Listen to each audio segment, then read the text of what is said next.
Buenas tardes. Es un honor para mí, como decano de esta facultad, darles la bienvenida a todos ustedes al acto de esta tarde, a la conferencia de don Emilio González Ferrín. Y no solamente es un honor, sino que para mí es triple motivo de orgullo. En primer lugar, porque con la presencia de don Emilio González entroncamos con esa tradición de arabistas de la que ha ido disfrutando esta facultad, con don Francisco Codera, con don Miguel Asini Palacios y con don Federico Corriente, al que todos conocimos y con el que mantuvimos trato cercano, y de vez en cuando nos trasladamos aquí a la feria a tomar café alguna que otra mañana. Eso en primer lugar. En segundo lugar, después de los años de exilio en San Juan Bosco, en el Corona de Aragón, del 19 al 23 aproximadamente, retornamos a unas magníficas instalaciones en esta facultad, y unas instalaciones magníficas que hace falta que retomen el pulso académico y el pulso cultural y el pulso intelectual. Es por ello motivo de orgullo contar hoy con la presencia de don Emilio como conferenciante que viene a cubrir esa sed que teníamos de actos de altura. La facultad no solamente es docencia, no solamente es investigación, sino que además tiene que generar ese clima intelectual, ¿verdad? Y en tercer lugar, completa esta tríada el hecho de que venga de la mano de dos excelentes compañeros, como son el profesor Francisco Marco y don Gabriel Sopeña, dos buenos amigos, dos maestros con mayúsculas por su actividad docente que me refería antes, por su actividad investigadora, pero por mucho más, por ser capaces de crear ese universo intelectual que todos necesitamos.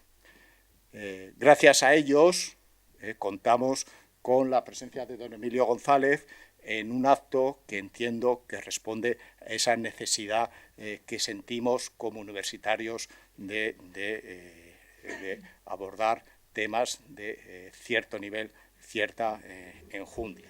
Y además con una perspectiva sumamente atractiva en la medida que supone mirar de manera crítica y científica al pasado. Pues sobre el tema de hoy, el Islam, orígenes frente a comienzos. Poco puedo decir a este respecto como latinista. Si acaso yo suelo recurrir a una pequeña treta con mis alumnos y les hago ver cuál es la evolución de traditio traditionis al español, la doble vía culta y la patrimonial. Y entonces, en el mejor de los casos, me responden que la voz culta da tradición. La voz patrimonial cuesta más que lo deduzcan, da traición. Creo que es bien revelador que la tradición y la traición provengan del mismo étimo latino. Cuando creen que ya lo han desvelado todo, les añado, pero es que además en latín clásico tradición sería mos maiorum y tradición sería proditio, con lo cual no se corresponde con el tema que estamos acostumbrados. Creo que puede ser un buen ejemplo de cómo esa mirada crítica, como esa mirada al pasado debe ser crítica y basada siempre en metodologías y en postulados científicos. No me extiendo más porque no me corresponde reiterarles la bienvenida a este goloso acto y tiene la palabra don Francisco Marco, que ofrecerá una breve semblanza del conferenciante. Bueno, yo quería comenzar agradeciendo muy sinceramente, en primer lugar, al Grupo Iberus, a nuestro grupo de investigación que financia la realización de esta conferencia, que creo que tiene un gran interés. Y, en segundo lugar, también a la Facultad de Filosofía y Letras y al ilustrísimo señor decano, que casi está inaugurando su singladura académica en esta sala de juntas con este acto. Para nosotros es un honor que el señor decano haya venido a presidir el acto. Y bueno, voy a rápidamente enumerar una mínima semblanza de el profesor Emilio González Ferrín, que es islamólogo, que imparte clases de pensamiento árabe e islámico en Sevilla, que ha tenido diversas estancias en centros muy prestigiosos del extranjero y nacionales también. Él es, y esto sí quiero destacarlo, es fundador del Observatorio de Religiones Comparadas. Esto me parece que es un dato de su perfil investigador y académico en general muy relevante, por lo que luego diré. Y bueno, recibió el premio Jovellanos en el año 2018 y bueno, ha formado parte del jurado de los premios Príncipes de Asturias durante varios años. Su obra académica se ha centrado tradicionalmente en la construcción histórica del Islam. Luego veremos que de una manera muy personal su obra se ha dedicado a desmontar una serie de, yo llamaría, mitos historiográficos. Por eso es muy fresca y creo que será muy estimulante también. Y él ha estudiado muy bien la influencia que a través de Al-Ándalus se ha recibido en el mundo europeo en general. Es autor de una serie de libros importantes: Historia General de Al-Ándalus en 2006, que ha sido traducido al francés, ha sido traducido al alemán, Cuando fuimos árabes, ¿qué es el Islam? En fin, no tiene sentido repasar los hitos fundamentales de su trayectoria. Me interesa más bien comentar cómo está aquí, cuál es la ocasión para que el profesor González Ferrín esté aquí. Yo lo conocí, lo había invitado a un curso de verano, de la Universidad de Verano de Jaca, que se llamaba De Sansón a Al-Qaeda: Identidad, violencia y fundamentalismo religioso desde la antigüedad a la actualidad. Y bueno, allí tuvimos conversaciones muy interesantes, además de las tenidas en la sede de la universidad. Recuerdo que a mí me llamó la atención de aquella intervención sobre todo dos cosas. Por un lado, cómo el análisis directo de los textos que lleva a cabo como filólogo nos demostraba a los oyentes que el término yihad, que tradicionalmente se traduce como guerra santa, en sus contextos originales no significa guerra santa, sino que en la mayoría de las ocasiones significaría algo así como esfuerzo personal o guerra personal, en ese sentido de estudiar las escrituras y de mejorar como personas y como deventes.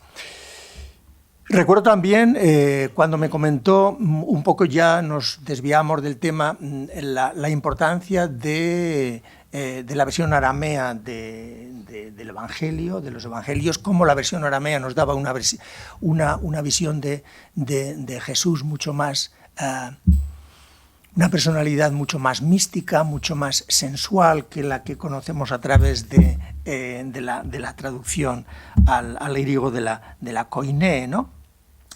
Y bueno, yo el otro día cogí un taxi en Hamburgo, por razones que no vienen al caso, y el taxista era un turco arameo. Era un turco arameo de lengua materna. El arameo era su lengua materna y me habló, fue una conversación extraordinariamente interesante, me habló de Mor Gabriel, un monasterio fundado en el año 397, nada menos, es decir, antes de finales del siglo IV. Era increíble cómo este arameo y otro iraní, que conocí al día siguiente, mantenían la memoria, ¿no? Y la tradición, ¿no? Y yo creo que la obra de González Ferrín es fundamental para entender la importancia que tiene la preservación de la verdadera tradición, ¿no? Es una obra que siempre ha tendido a aumentar el conocimiento, a superar el miedo que nos intentan transmitir una serie de matones y de payasos malvados y peligrosos que están enseñoreando algunos de los espacios más importantes del planeta, y esa superación del miedo solo la podemos hacer a través del conocimiento del otro, de una cultura crítica y de una revisión de aspectos historiográficos que se tienen por seguros y que, como van ustedes a escuchar, no lo son tanto. De manera que muchas gracias, Emilio, por haber atendido a la invitación del profesor Gabriel Sopeña y de mí mismo. Y bueno, bienvenido a nuestra casa y cuando quieras. Muy bien, pues muchísimas gracias, querido decano, queridos Paco, Marco, Gabriel Sopeña, queridas colegas arabistas, islamólogas, queridas amigos, que veo algunos, señoras y señores, ¿no? Bien, a mí me abruma un poco estar aquí inaugurando sala, inaugurando espacio vital decanal de un nuevo decano, estar aquí intimidado por toda esa galería iconográfica que me están mirando y me están revisando, así que voy a intentar estar a la altura de las circunstancias, pero bueno, después de lo que he estado escuchando, esto ya solo puede ir a peor, así que van a tener ustedes que tener toda la captatio benevolentia que puedan hacer acopio de ella y abrazarme yo de ella, ¿no? Decía el decano algo que Reinhard Koselleck llamó, él acuñó el término del Begriffsgeschichte, que es la historia conceptual, ¿no? Cuando hablaba de la tradición de la palabra tradición, y valga la redundancia. Paco Marco también hacía alusión a la evolución del término yihad. Las palabras se cansan, las palabras tienen un sentido en su momento que después dejan de tener o incluso pueden tener sentidos completamente diferentes, ¿no? A mí me gusta mucho el sentido venezolano y cubano de llamar a los hijos, porque ellos dicen que los nombres se cansan, los nombres tienen almas y se cansan. Entonces, si mi abuelo se llamaba Antonio, mi padre se llama Antonio, yo me llamo Antonio, ese nombre se va cansando, ¿no? Va perdiendo su alma, ¿no? Entonces, mejor llamar a tu hijo telefonía sin cable, porque es algo completamente nuevo, creativo y se renueva, ¿no? Bien, nosotros a lo largo de la historia, y para mí, la mejor historia se hace siempre a través de la filología. Yo parto de una formación filológica en una especialidad conjunta de filología semítica, en la que después pude despuntar con una especialización concreta de un árabe concreto. Pero yo creo que tenemos que estar permanentemente revisando esa idea de lo que implicaba en un contexto una terminología determinada, ¿no? La historia conceptual. A eso voy a estar haciendo alusión permanentemente. Y luego tengo que hacer alusión a otra cosa. Yo me siento muy honrado de estar aquí. No sé si lo percibís vosotros, que sois colegas y también viajáis a otras universidades.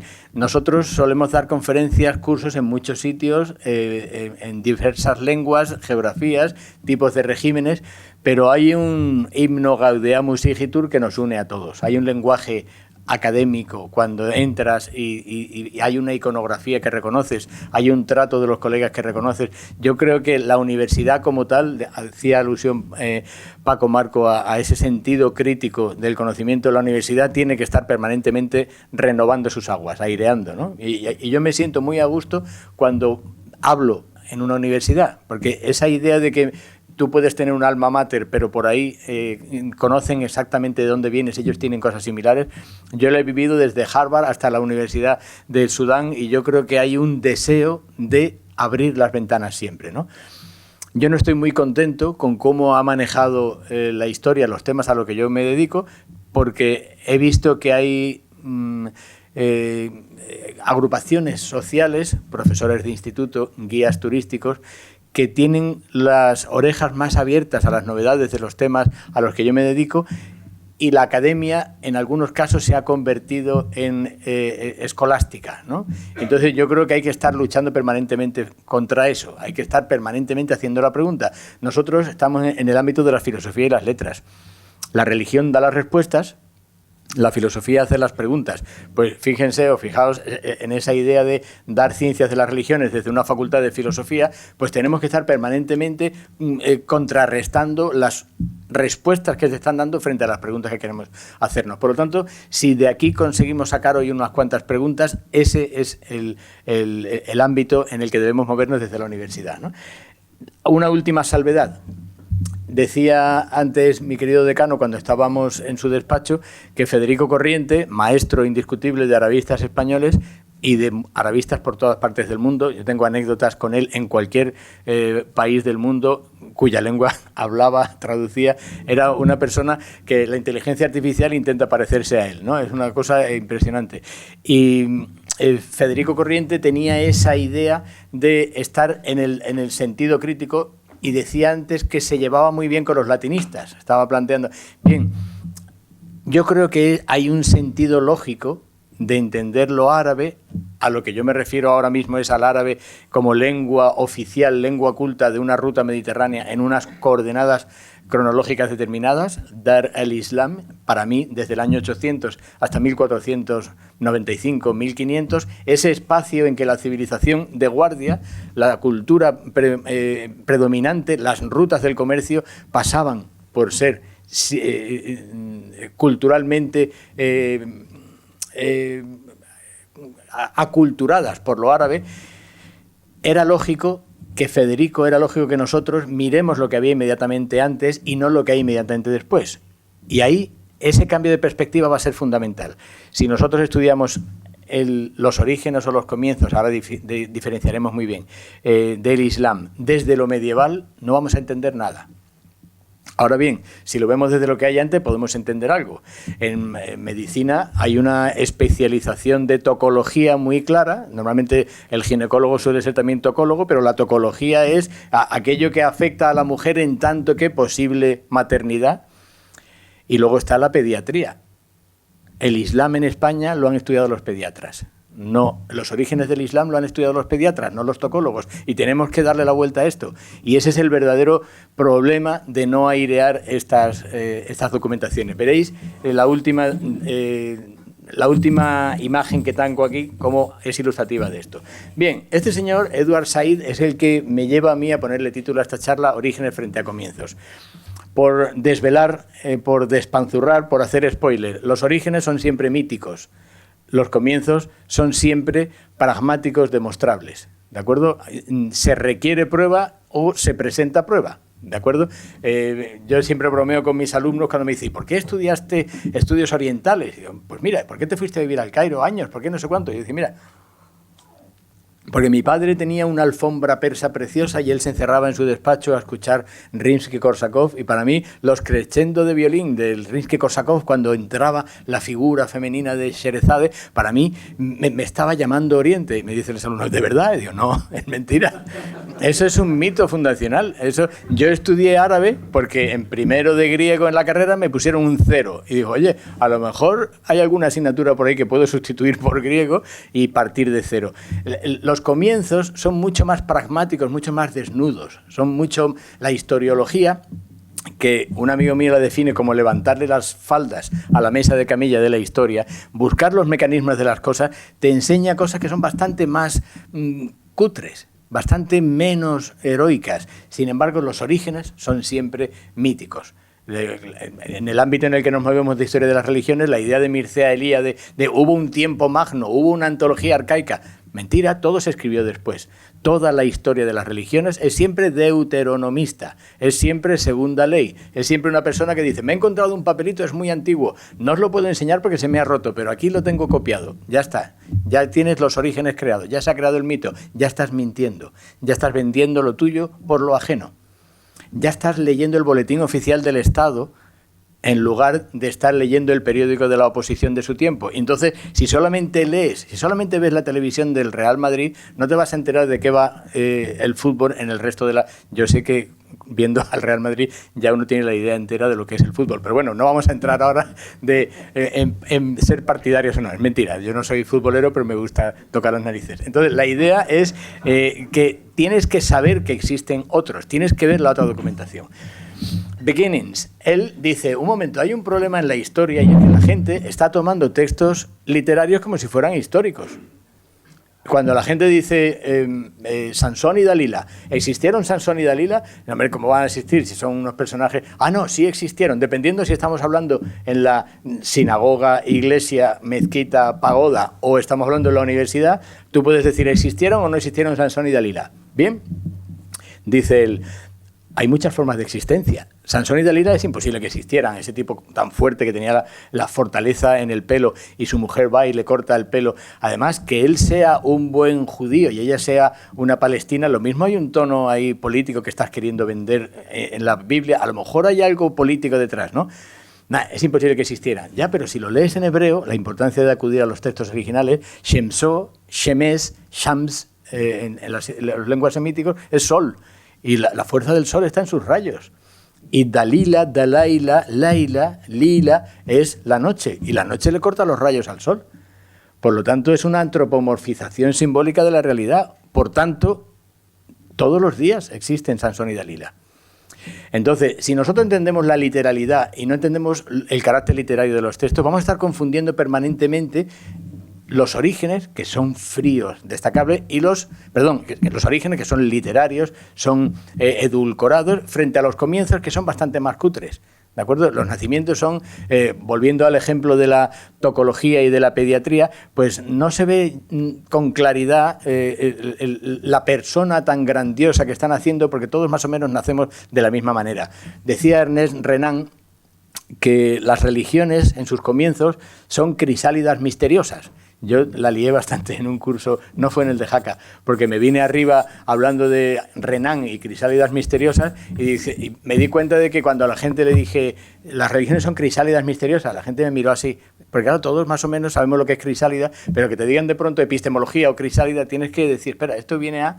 Entonces quise explicar, y ahí es cuando me equivoqué, porque dije, es decir, nosotros no sabemos de qué color será la mariposa, pero sabemos que todas provienen de un capullo. Entonces, ahí es una forma... Un amigo mío que estaba presente me dijo, hoy has aprendido algo, que la última palabra de una conferencia nunca sea capullo.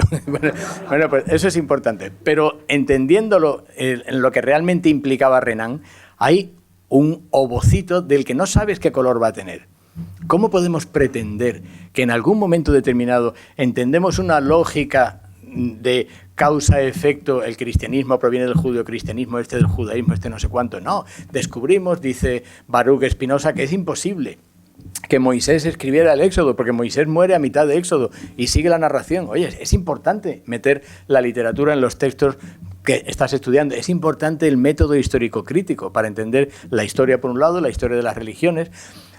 Luego, más adelante, alguien dirá, pero bueno, ¿cómo eso de San Pablo? Si Pablo de Tarso es el mejor judío que se me ocurre ver, es el judío que realmente cumple con el mesianismo que se le supone, y ahora lo hemos cristianizado. Filón, ¿a qué religión pertenece Filón de Alejandría? Ese juego a posteriori, que yo en un libro que he firmado por ahí, que es el libro al que más cariño le tengo yo de los míos, La angustia de Abraham, luego voy a sacar una foto, yo siempre digo que todo es, para no decir la palabra deuteronomista, todo es narración retrospectiva. Todo es desde el hoy darle un sentido a esa palabra. Desde el hoy yihad significa Kalashnikov y resulta que hubo un momento en que significaba no comas demasiado porque te vas a mover poco. Es así de simple, ¿no? Bien, literatura e historia. Este señor decía, en este libro, la mejor forma de intervenir en el curso de la historia es interpretar el curso de la historia. Ahí estamos. La filología al servicio de la historia puede hacer mucho daño o esclarecer mucho. Nosotros podemos, insisto, vender lo nuestro por lo ajeno, pero luego podemos hacer también el exceso de claridad. Cuando en un teatro nos encienden el foco cenital, ya no se ve a nadie más. ¿Cómo podemos hacer nosotros la historia del pueblo judío ¿Cómo podemos hacer nosotros la historia del Islam en el Mediterráneo? ¿Cómo podemos hacer nosotros los mozárabes de Córdoba? Pero tú sabes aquello lo que era. Es como hacer una foto a una multitud y decir, no, borra todo y solamente esto. Pensamos que estaba solo, pensamos que era una genética normal. Yo planteo en los orígenes del Islam una epigénesis. No es que nazca en un contexto, es que nace de un contexto. Esa es la clave para comprender todo esto. Y segunda cosa, volviendo a la tocología y a la pediatría, el Islam no hizo nada, no pudo hacer nada el Islam hasta el año 800, porque lo que se estaba haciendo era el Islam. No hay nadie que firme, nadie que lea, nadie que diga yo soy, nadie que diga ya vamos en nombre del Islam antes del año 800. No hay ningún texto que lo diga. Por lo tanto, vayamos a los de latín para entender lo que pasaba justo antes, para ver cómo es el niño o de dónde viene el niño. No vayamos a los de medieval, porque ahí ya está deformada la historia. Más cosas, fechas. La importancia de las fechas. Bien, las fechas tienen que ser simbólicas. Las fechas realmente, vale, hay fechas importantes. El día que yo cumplo 18 años, mis actos van a tener una consecuencia diferente, pero es que convencionalmente hemos decidido que eso sea así, pero la fecha de por sí no tiene un sentido específico, ¿no? Nosotros en la historia, y yo creo que eso habría que estudiarlo, yo creo que el sentido que tenemos nosotros de conflictividad en los orígenes y los finales de los procesos históricos proviene de que nos hemos puesto en despachos diferentes, los de Antigua, los de medieval, los de latín, y en lugar de quitar las puertas y decir, oye, este papel, ¿tú cómo lo leerías? ¿Yo cómo lo leería? Es la transición. Yo siempre digo que escribir la historia, y la historia es cómo escribimos lo que pasó, no lo que pasó, porque nosotros no tenemos la grabación. Escribir la historia es como hacer una foto galopando yo de otro caballo a galope. Yo quiero hacer la foto del pasado, pero el pasado está en movimiento. Si en las películas estas de Cinema Paradiso, que eran los rollos antiguos de cine, si tú dices, me están cantando la escena, párala, ¿qué ocurre? Que se acabó la escena. Ya no hay escena, porque hay un antes, un después, hay un durante, eso dura un instante, pero hay una ficción de movimiento. En el momento en el que el caballo del pasado está en movimiento y yo voy en el caballo del presente, porque el presente no es lo mismo hablar hoy día de los orígenes del hinduismo que de los orígenes del Islam. Si yo ahora doy un curso sobre la violencia en la religión tibetana, va a venir 4 si consigo a alguien de mi familia, pero si digo la violencia en el Islam contemporáneo, voy a tener agentes con Ray-Ban desde la segunda en fila para hasta el final, ¿no? De hecho, a mí me ha ocurrido dar cursos en determinados sitios ante un público muy disciplinado que yo decía, oye, ¿hacemos un descanso? No, aquí no se descansa. Digo, joder, vaya tela. Bueno, yo sí tengo que descansar, lo siento, yo soy civil y tengo que ir al baño. Ustedes están entrenados para otras cosas. Pero yo me acuerdo que me decía, estos 4 señores te van a interesar porque se están estudiando el Corán de memoria para comprender las fuentes del yihadismo. Y digo, pues se van a convertir. Vais a tener un problema interno grave porque no van a encontrar nada y además se van a convertir. Es decir, vamos a intentar separarnos un poquito y olvidarnos de la foto fija, porque toda foto fija tiene una foto previa, que por cierto es muy interesante. Siempre hay una explicación de lo anterior. Nosotros creamos el icono, pero el icono en realidad tiene otras posibilidades previas. Entonces es muy interesante la idea de ¿y qué había detrás? Eso que yo decía antes de levantar las faldas de la mesa de camilla, pues yo creo que el oficio del historiar y del interpretar un texto hay que mirar un poquito lo que había antes para enterarnos de lo que estamos hablando. O dicho de otra manera, en términos mucho más iconográficos, Mondrian tiene un sentido de la pintura bastante encorsetado, digamos, ¿no? El tendero de la tienda de pinturas de su calle no vende nunca rojos, azules ni verdes. Él sabe perfectamente lo que busca Mondrian, sus compartimentos estancos. Nuestra forma de interpretar la historia es siempre al estilo Mondrian. Pero la historia tal y como se produce es más Jackson Pollock. Tenemos exactamente los mismos componentes, pero hay un sentido mucho más orgánico. Como yo decía con respecto a mi padre, a mí, a lo que yo... Cuando mi hijo me dice, papá, ¿puedo llegar tarde? No, yo nunca llegaba tarde y fíjate dónde estoy, soy doctor. Me va a crecer la nariz de Mondrian, porque la historia no es así, la historia es mucho más intervenida por 1000 acontecimientos. Los militares llaman un entorno VUCA, VUCA, dicen los americanos, versatilidad y unexpectedness, o sea, incertidumbre, ambigüedad. ¿Qué quiere decir cuando dice entorno VUCA? Que vamos a salir todos por esa puerta, pero no sabemos si nos van a poner una bomba atómica, si nos van a pegar un tiro, nos van a poner una medalla. No sabemos nada. Y esa es la historia. Si hacemos la historia de Napoleón se equivocó porque ese día desayunó 2 tostadas en lugar de una. Ya estamos haciendo la historia del desayuno de Napoleón sabiendo cómo acabó Waterloo. Y así no se puede hacer la historia. Cuando yo leo en medievalistas la expresión la paz improbable, hoy no vamos a hablar de medieval, sino de lo que había antes, ¿no? Pero cuando uno ve que Castilla conquista Sevilla en 1248 y Granada la conquista en Castilla y Aragón 2 siglos y medio después, cuando uno ve que en nuestros libros de historia es pasar la página, dice, un momentito, falta alguna página aquí en medio, 2 siglos y medio. Yo eso me di cuenta cuando daba clase en Estados Unidos. Cuando tú le dices a los americanos, fijaos, desde la conquista de Sevilla hasta la conquista de Granada, cabe toda vuestra historia, enterita. toda la historia de este país. Entonces, nosotros lo tenemos como el siguiente, y la gente se refiere a la paz improbable que hubo en 2 siglos y medio. Paz improbable es un ratito para ir al baño. 2 siglos y medio es otro proceso histórico completamente diferente. Entonces, vamos a intentar no hacer todo desde el presente, ¿no?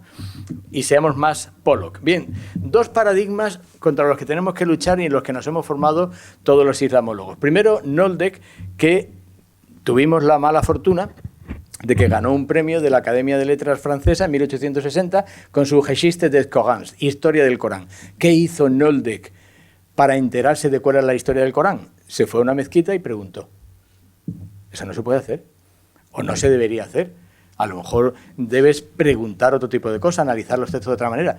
Pero ese libro, que es el libro en el cual nos hemos basado todos los islamólogos e islamólogas en la historia de Europa desde el siglo XIX, te dice, el Corán está dividido en una serie de capítulos, estas pertenecen a cuando Mahoma estaba aquí, esta cuando Mahoma estaba allá, esta cuando Mahoma está aquí. Entonces, cuando tú lees el Corán en árabe, Mahoma no está en el Corán. ¿Cómo puedes hacer una historia del Corán según la biografía de un profeta que no aparece en el Corán? La palabra Muhammad aparece 3 veces en el Corán. 4, si dicen ellos, no, 4 porque también aparece Ahmad. Bueno, Ahmad no es Muhammad, pero bueno, no importa. Pero los arabistas sabemos que Muhammad es un maf'ul, es un participio pasivo de Hamada, es un nombre común con función de adjetivo, alabado. Entonces, yo he traducido los pasajes de Muhammad y no significan un nombre propio, porque tienen otra significación completamente posible. Por tanto, ya veremos lo que implica ese paradigma de esto está hecha a la medida de cuando yo he dado clase en países árabes y digo, el profeta Mahoma no está en el Corán. Dice, ¿cómo no va a estar? Está continuamente. Y dice, pero si no lo está, enséñamelo. Y dice, no, es que el Corán está escrito en segunda persona. Esto es un dato real. El Corán está escrito en segunda persona. Te habla a ti, lector o lectora. Pero en el colegio, desde pequeños, al musulmán le enseñan que es Dios hablando al profeta. Entonces, en su mente, el profeta está por todas partes, pero en la narración no está en ninguna parte. Por lo tanto, ahí hay que salvar esa distancia epistemológica con respecto a la visión desde dentro. La otra visión es Henri Pirenne. Henri Pirenne, en el 36, creo recordar, publica un libro, Mahoma y Carlomagno, de qué bien estábamos todos en el Mediterráneo, qué paz romana había por todos lados y de pronto llega el Islam. ¿De verdad esa es la historia del Mediterráneo? De verdad, en la época de Justiniano, con el conde Belisario, que deja escrito, apago fuegos que cuando me voy se avivan tras de mí. ¿De verdad la historia de Roma es la historia de, toma, aquí tienes a Cicerón, coméntalo, y ahora ve a la Capadocia y da clases allí? La historia del Imperio Romano no es la historia del lago de paz, pero es que el Islam tampoco es una invasión del espíritu europeo. ¿Cuál es la ideología subyacente a Mahoma y Carlomagno? Hacerle ver a Europa que el Sacro Imperio Romano tenía sentido. Y el Sacro Imperio Romano es una imposición de un señor que en el año 800 le dice al Papa, si tú me legitimas, yo te legitimo. Y a partir de ahí creemos una historia nueva. Y yo soy emperador de Roma. ¿Y quién es el primer sorprendido? El emperador de Roma. Que dice, oye, pues yo estoy aquí, llevo desde el año 300 aquí. De hecho, en ese caso era una señora. Pero en cualquier caso, desde el año 300, fundación de Constantinopla, hasta 1453, Roma sigue existiendo. Pero es una Roma oriental que ya no estudiamos. Para entender el Islam tienes que estudiar la Roma oriental, tienes que estudiar la Persia sasánida, tienes que hacer, insisto, análisis tocológicos. Este es mi libro y esta es la portada que yo quería que tuviera el libro. Hubiéramos metido mucho más, porque este libro parece un clasicazo. La angustia de Abraham, la expresión es de Sartre a través de Kierkegaard. Yo quería plantear esta portada, esta cubierta, porque esta es una historia de 3 religiones sin profetas. Es una historia de cómo se fue construyendo a posteriori la biografía de los profetas y fundadores de las religiones.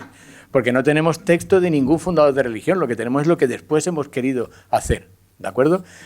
En el sentido aristotélico de los movimientos causa-efecto, primero es la construcción de la biografía del profeta y luego la construcción de una religión, pero no nos la han enseñado así. Yo ponía esto porque me resultaba elocuente lo que Sartre dice sobre la angustia de Abraham en el libro de Kierkegaard. Dice, nadie me designa como Abraham, pero cada mañana me siento obligado por la misión que Dios pueda requerir de mí. Dios me puede decir mañana, coge a tu hijo, te lo llevas a lo alto del risco y lo sacrificas. Ya está otra vez Dios con sus requerimientos. ¿Por qué? Porque soy yo el que tiene que salvar a la humanidad. El Superman diciendo, ¿será posible que esta gente no sepa respetar un semáforo en rojo? Que tengo que ir yo a solucionarlo todo absolutamente. Toda la historia del cómic de Superman es la historia de la construcción de una religión. La construcción narrativa de una religión. El ser humano es tonto por naturaleza y el profeta es el que se lo tiene que solucionar. Y nadie nos dice, hemos creado el paradigma biográfico. Toda biografía de profeta es siempre una agiografía. También me sirve para una segunda cosa Superman, y hablo de ello en el libro. Superman empieza en in media res, lo que narrativamente se dice in media res. Primer TVO, primera entrega de Superman, años 50. Hay un señor llamado Clark Kent que se quita las gafas y es Superman y está enamorado de Lois en la redacción de su periódico. Primera viñeta, así. A la gente le empezó a gustar y al cabo de los pocos años dijeron, ¿y de dónde viene Superman? Y entonces se vendió a lo bestia los orígenes de Superman y pone a papá y a mamá poniendo en el planeta de Krypton. Entonces eso es una narración retrospectiva.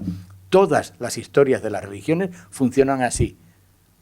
Dice Karen Armstrong en su libro, magnífico por cierto, The Great Transformation, la gran transformación, dice, menos el Islam. Ahí está la excepcionalidad del Islam. Todo viene de algo anterior, menos el Islam, que es que el Corán cayó en medio del desierto, le pilló debajo a un señor llamado Mahoma, lo leyó, convenció, bueno, se lo leyó a él el ángel Gabriel, convenció a un grupo de gente, invadieron medio mundo y ahí tienes tú que en el año 711 están desde Poitiers en Francia hasta la India. El mismo año están llegando de un sitio a otro.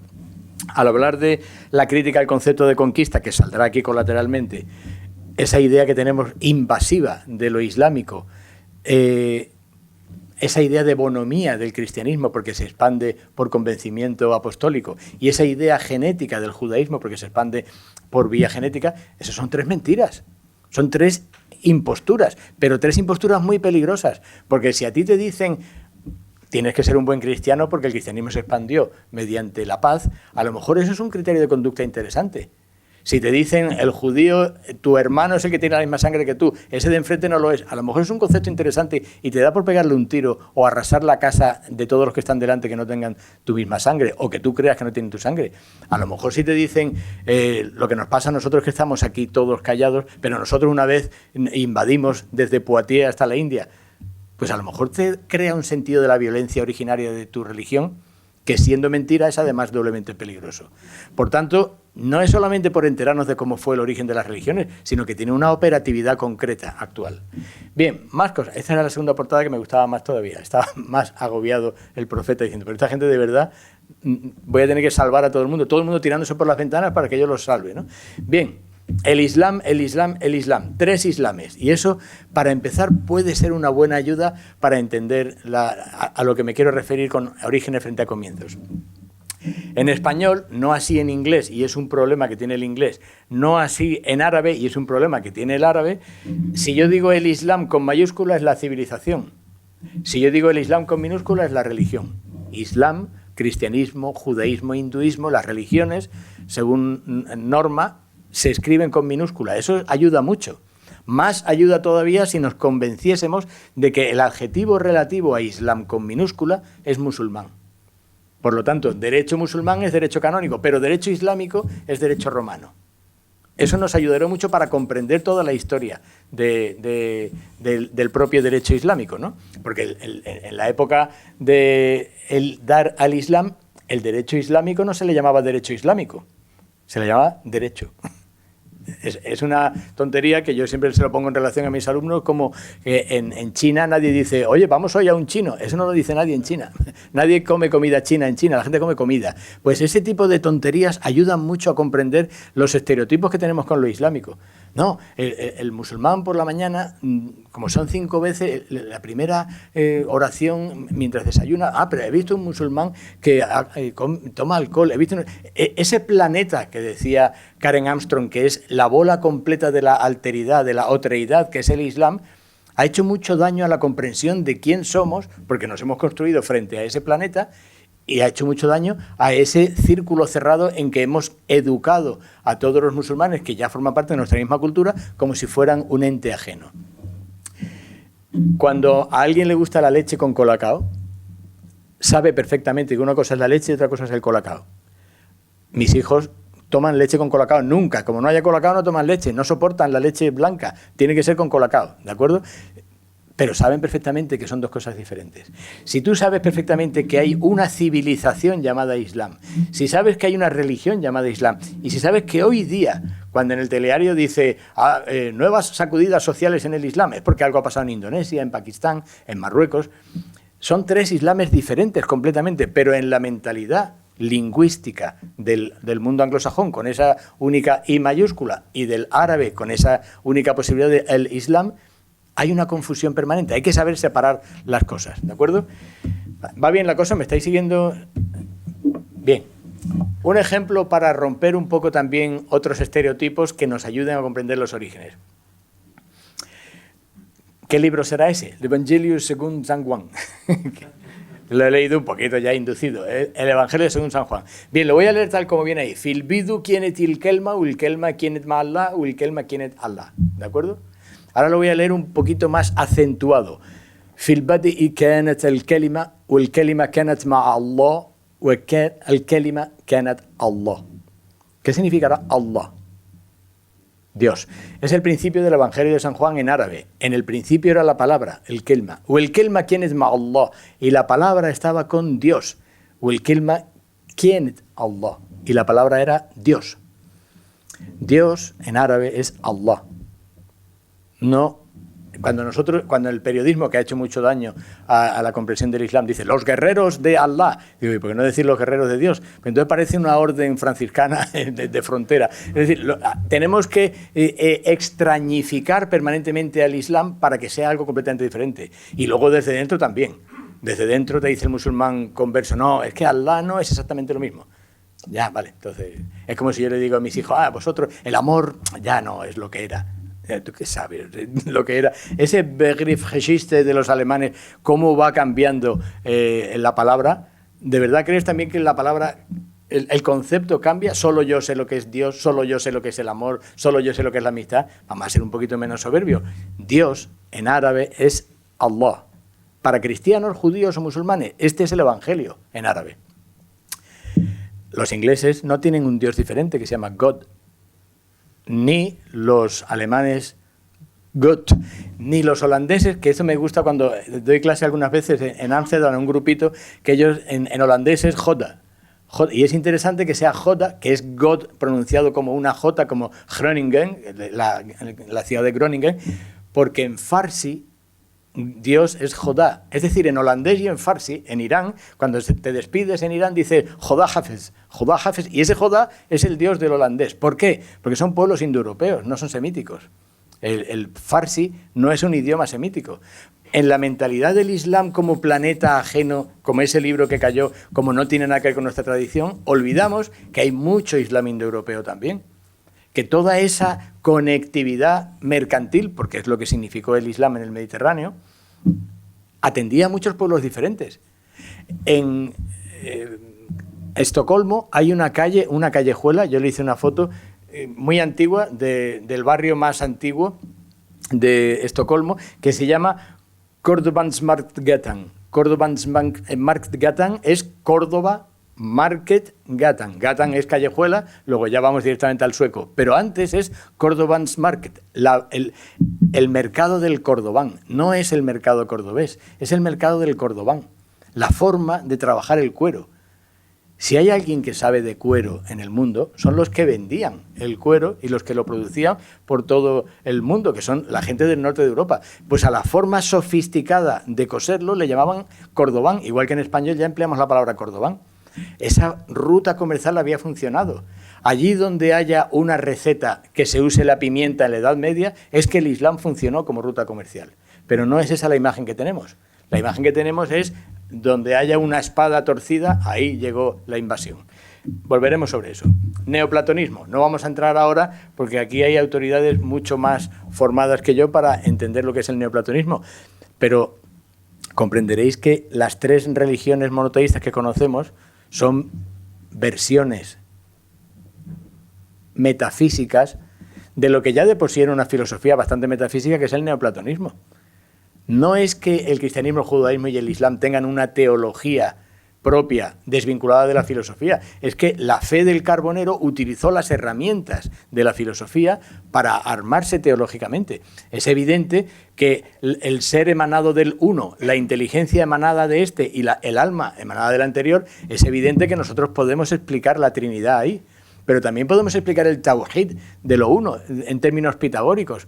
El Islam no es de otro planeta. El Islam es heredero de un tiempo determinado. ¿Por qué? Entre otras cosas. Porque este señor, en el año 529, cerró la Academia de Atenas y este señor, Josro, en Ctesifonte, les dio la bienvenida a aquella gente.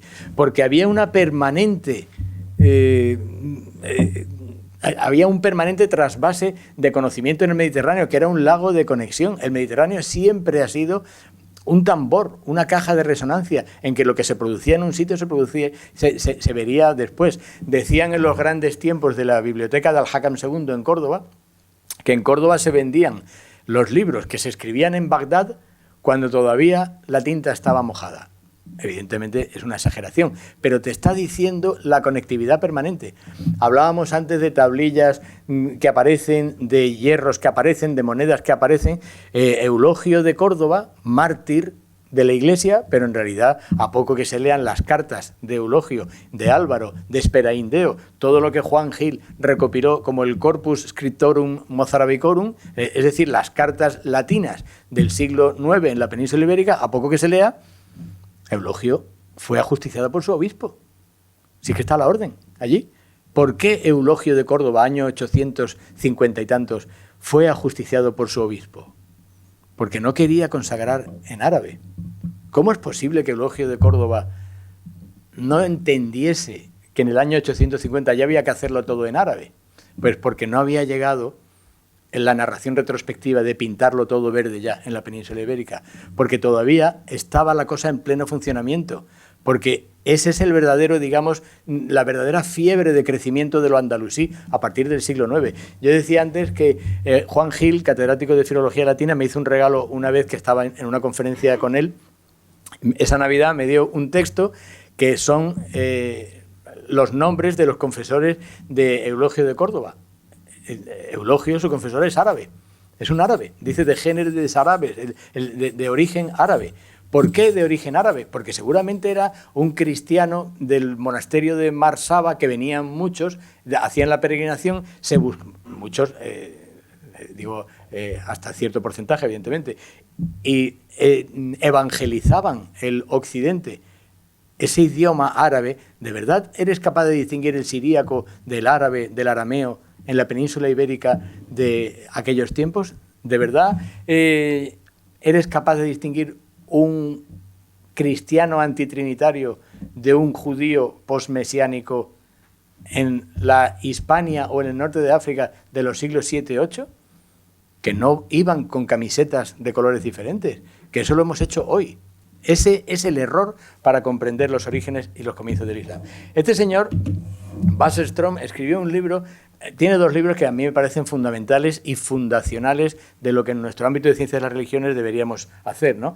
Religion After Religion no es la religión después de la religión, sino la religión que se ocupa de la religión. y dice, 3 personas, Gershom Scholem, Mircea Eliade y Henri Corbin, cuando tú los lees no han establecido un distanciamiento con respecto al objeto de estudio.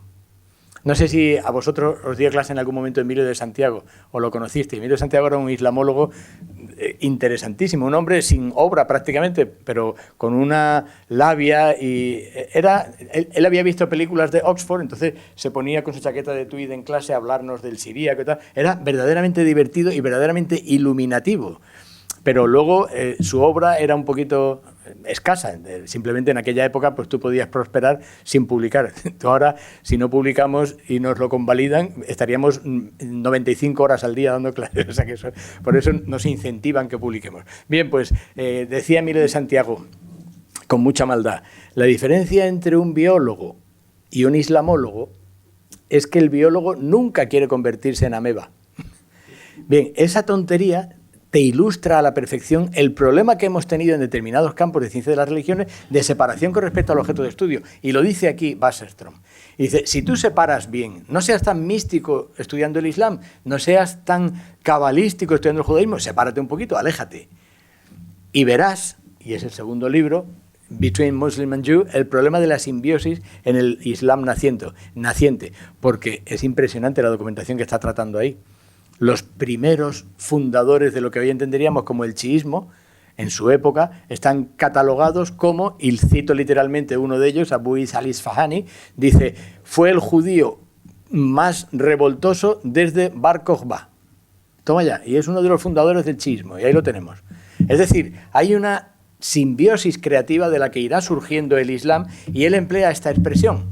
Dice, vamos a ver, a partir del año 200-300, 2 religiones con todas sus corrientes intermedias, judaísmo y cristianismo, entran en un túnel. Cuando salen en el año 800, hay 3. Esa sería la idea que yo quiero volcar ahora mismo aquí. El Islam se forma del nuevo reparto de las cartas de los judeocristianismos primitivos. Decíamos antes lo de los evangelios apócrifos. Cuando uno lee la vida de Jesús en los evangelios apócrifos, le sale una milagrería que la Iglesia no aceptó como canónica, pero sí como histórica. Para la propia Iglesia, incluso la BAC editó, la Biblioteca de Autores Cristianos, editó los evangelios apócrifos. Pues el Corán es un evangelio apócrifo. Cuando uno lee verdaderamente los contenidos coránicos, está ahí el evangelio del pseudo Tomás, está el evangelio árabe, está el evangelio de María, está todo ahí, porque recopiló, tuvo un carácter ecuménico. El Islam no es una religión nueva, es un intento de síntesis de todo lo anterior, el mínimo común denominador. Daniel Boyarin escribió un libro que tiene que ver con este. Fijaos lo que significa entre las zonas intermedias, entre ser musulmán y ser judío, y ahora viene Boyarin y hace las zonas intermedias entre judíos y cristianos. ¿De acuerdo? Faltaría el otro lado del triángulo. ¿De acuerdo? El cristianismo al Islam. Existe, ese libro existe, pero ya no lo han tenido en cuenta estos señores. Porque hay la misma simbiosis creativa, hay el mismo reparto de cartas diferentes. La partición, esa idea de borderlines, ese territorio intermedio, es fundamental para comprender lo que es imposible entender como otra manera. Hablábamos de Ramón Teja, catedrático de la Universidad de Cantabria. Ha publicado infinidad de vidas de santos. Ha traducido las vidas de Porfirio de Gaza, de Teodoreto de Ciro, y cada uno de ellos en sus libros publicaba biografías de monjes del desierto. Cuando uno lee la biografía de Mahoma, es la biografía de un monje del desierto. Todos los elementos milagreros, todos los elementos de la cueva, todos los elementos de la iluminación, de la fiebre previa a la revelación. ¿Por qué uno se estudia en otro ámbito diferente cuando proviene exactamente de lo mismo? El Islam fue destetado demasiado pronto por la historiografía posterior, por eso no se entiende. Y cuando ya lo han cogido los medievalistas y las medievalistas, han creado un engendro que ya no lo entiende nadie. Eso es una cosa completamente diferente ya. La poligénesis del Islam. Este señor John Wansbrough escribió un libro para mí fundamental, porque dijo, un momentito, yo no te voy a decir, esta es la historia del Corán, yo te voy a decir que he encontrado una historia de salvación. Aquí tenemos el problema. Ahí Islamic significa musulmana. Hay una historia de salvación musulmana. El Corán es una colección de textos en los cuales hay vidas de Jesús, en los cuales hay vidas de María, pero sobre todo hay una historia de salvación. Es un apocalipsis. es una revelación de cómo se va a acabar el mundo y vendrá algo más. Pero es una revelación internos, es una revelación en una comunidad interna. La palabra Qur'an, que viene del árabe, del siríaco qeriyan, que es lectura, no es cualquier lectura, es la lectura litúrgica de la palabra de Dios en la misa. El momento de la lectura, cuando en los pasajes de las leyendas sobre la vida del profeta se dice que Dios le dijo, Iqra, lee, y él dijo, Lastu biqarrin, no, yo no soy lector. Es como en una performance de una misa en la que el cura dice, lee, y dice, no, yo no soy de la parroquia. Eso es lo que significa, está en todo el meollo, en toda la sopa fundacional del monoteísmo. Y esa historia de salvación en árabe es lo que tenemos que distinguir muy bien de lo que eran los ismaelitas. ¿Quiénes son los ismaelitas? Pues Charlton Heston nos da la respuesta. Lo dicen en la película, lo dice en la Biblia, pero es que en el guión de la película lo dice y lo está diciendo. ¿Quién es este señor? Ese es Moisés, que se ha escapado, bueno, no se ha escapado, lo han echado, y él ha sobrevivido por el Sinaí y ha llegado a la casa de Jetro, ¿de acuerdo? Jetro es el maestro de Moisés, ¿de acuerdo? Es el que le enseña a ser judío, porque Moisés no sabe nada del judaísmo. Y él lo instruye, lo dice la Biblia, lo dice en la película, y le dice Charlton Heston al actor que hace de Jetro, ¿y por qué os llaman ismaelitas? Porque son judíos ismaelitas, los judíos del desierto son ismaelitas. ¿Por qué os llaman ismaelitas? Porque pensamos, dice él, que Abraham no sacrificó a Isaac sino a Ismael. Toma ya, eso es el Islam. Ya está. Todas, absolutamente todas las crónicas bélicas del Imperio Bizantino, el Imperio Persa, en todos los idiomas de la zona, está diciendo que nos invadieron los judíos ismaelitas. Pero tú lo traduces ya por musulmanes, porque se ha hecho la historia posterior. Mirad lo que dice Juan Damasceno en el año 750, ¿de acuerdo?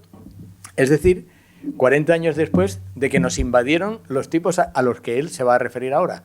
Por cierto, él es un funcionario de alto rango del Damasco de su tiempo. Por cierto, escribe en griego. Por cierto, no tenemos ningún texto administrativo en árabe todavía. No hay administración en árabe todavía.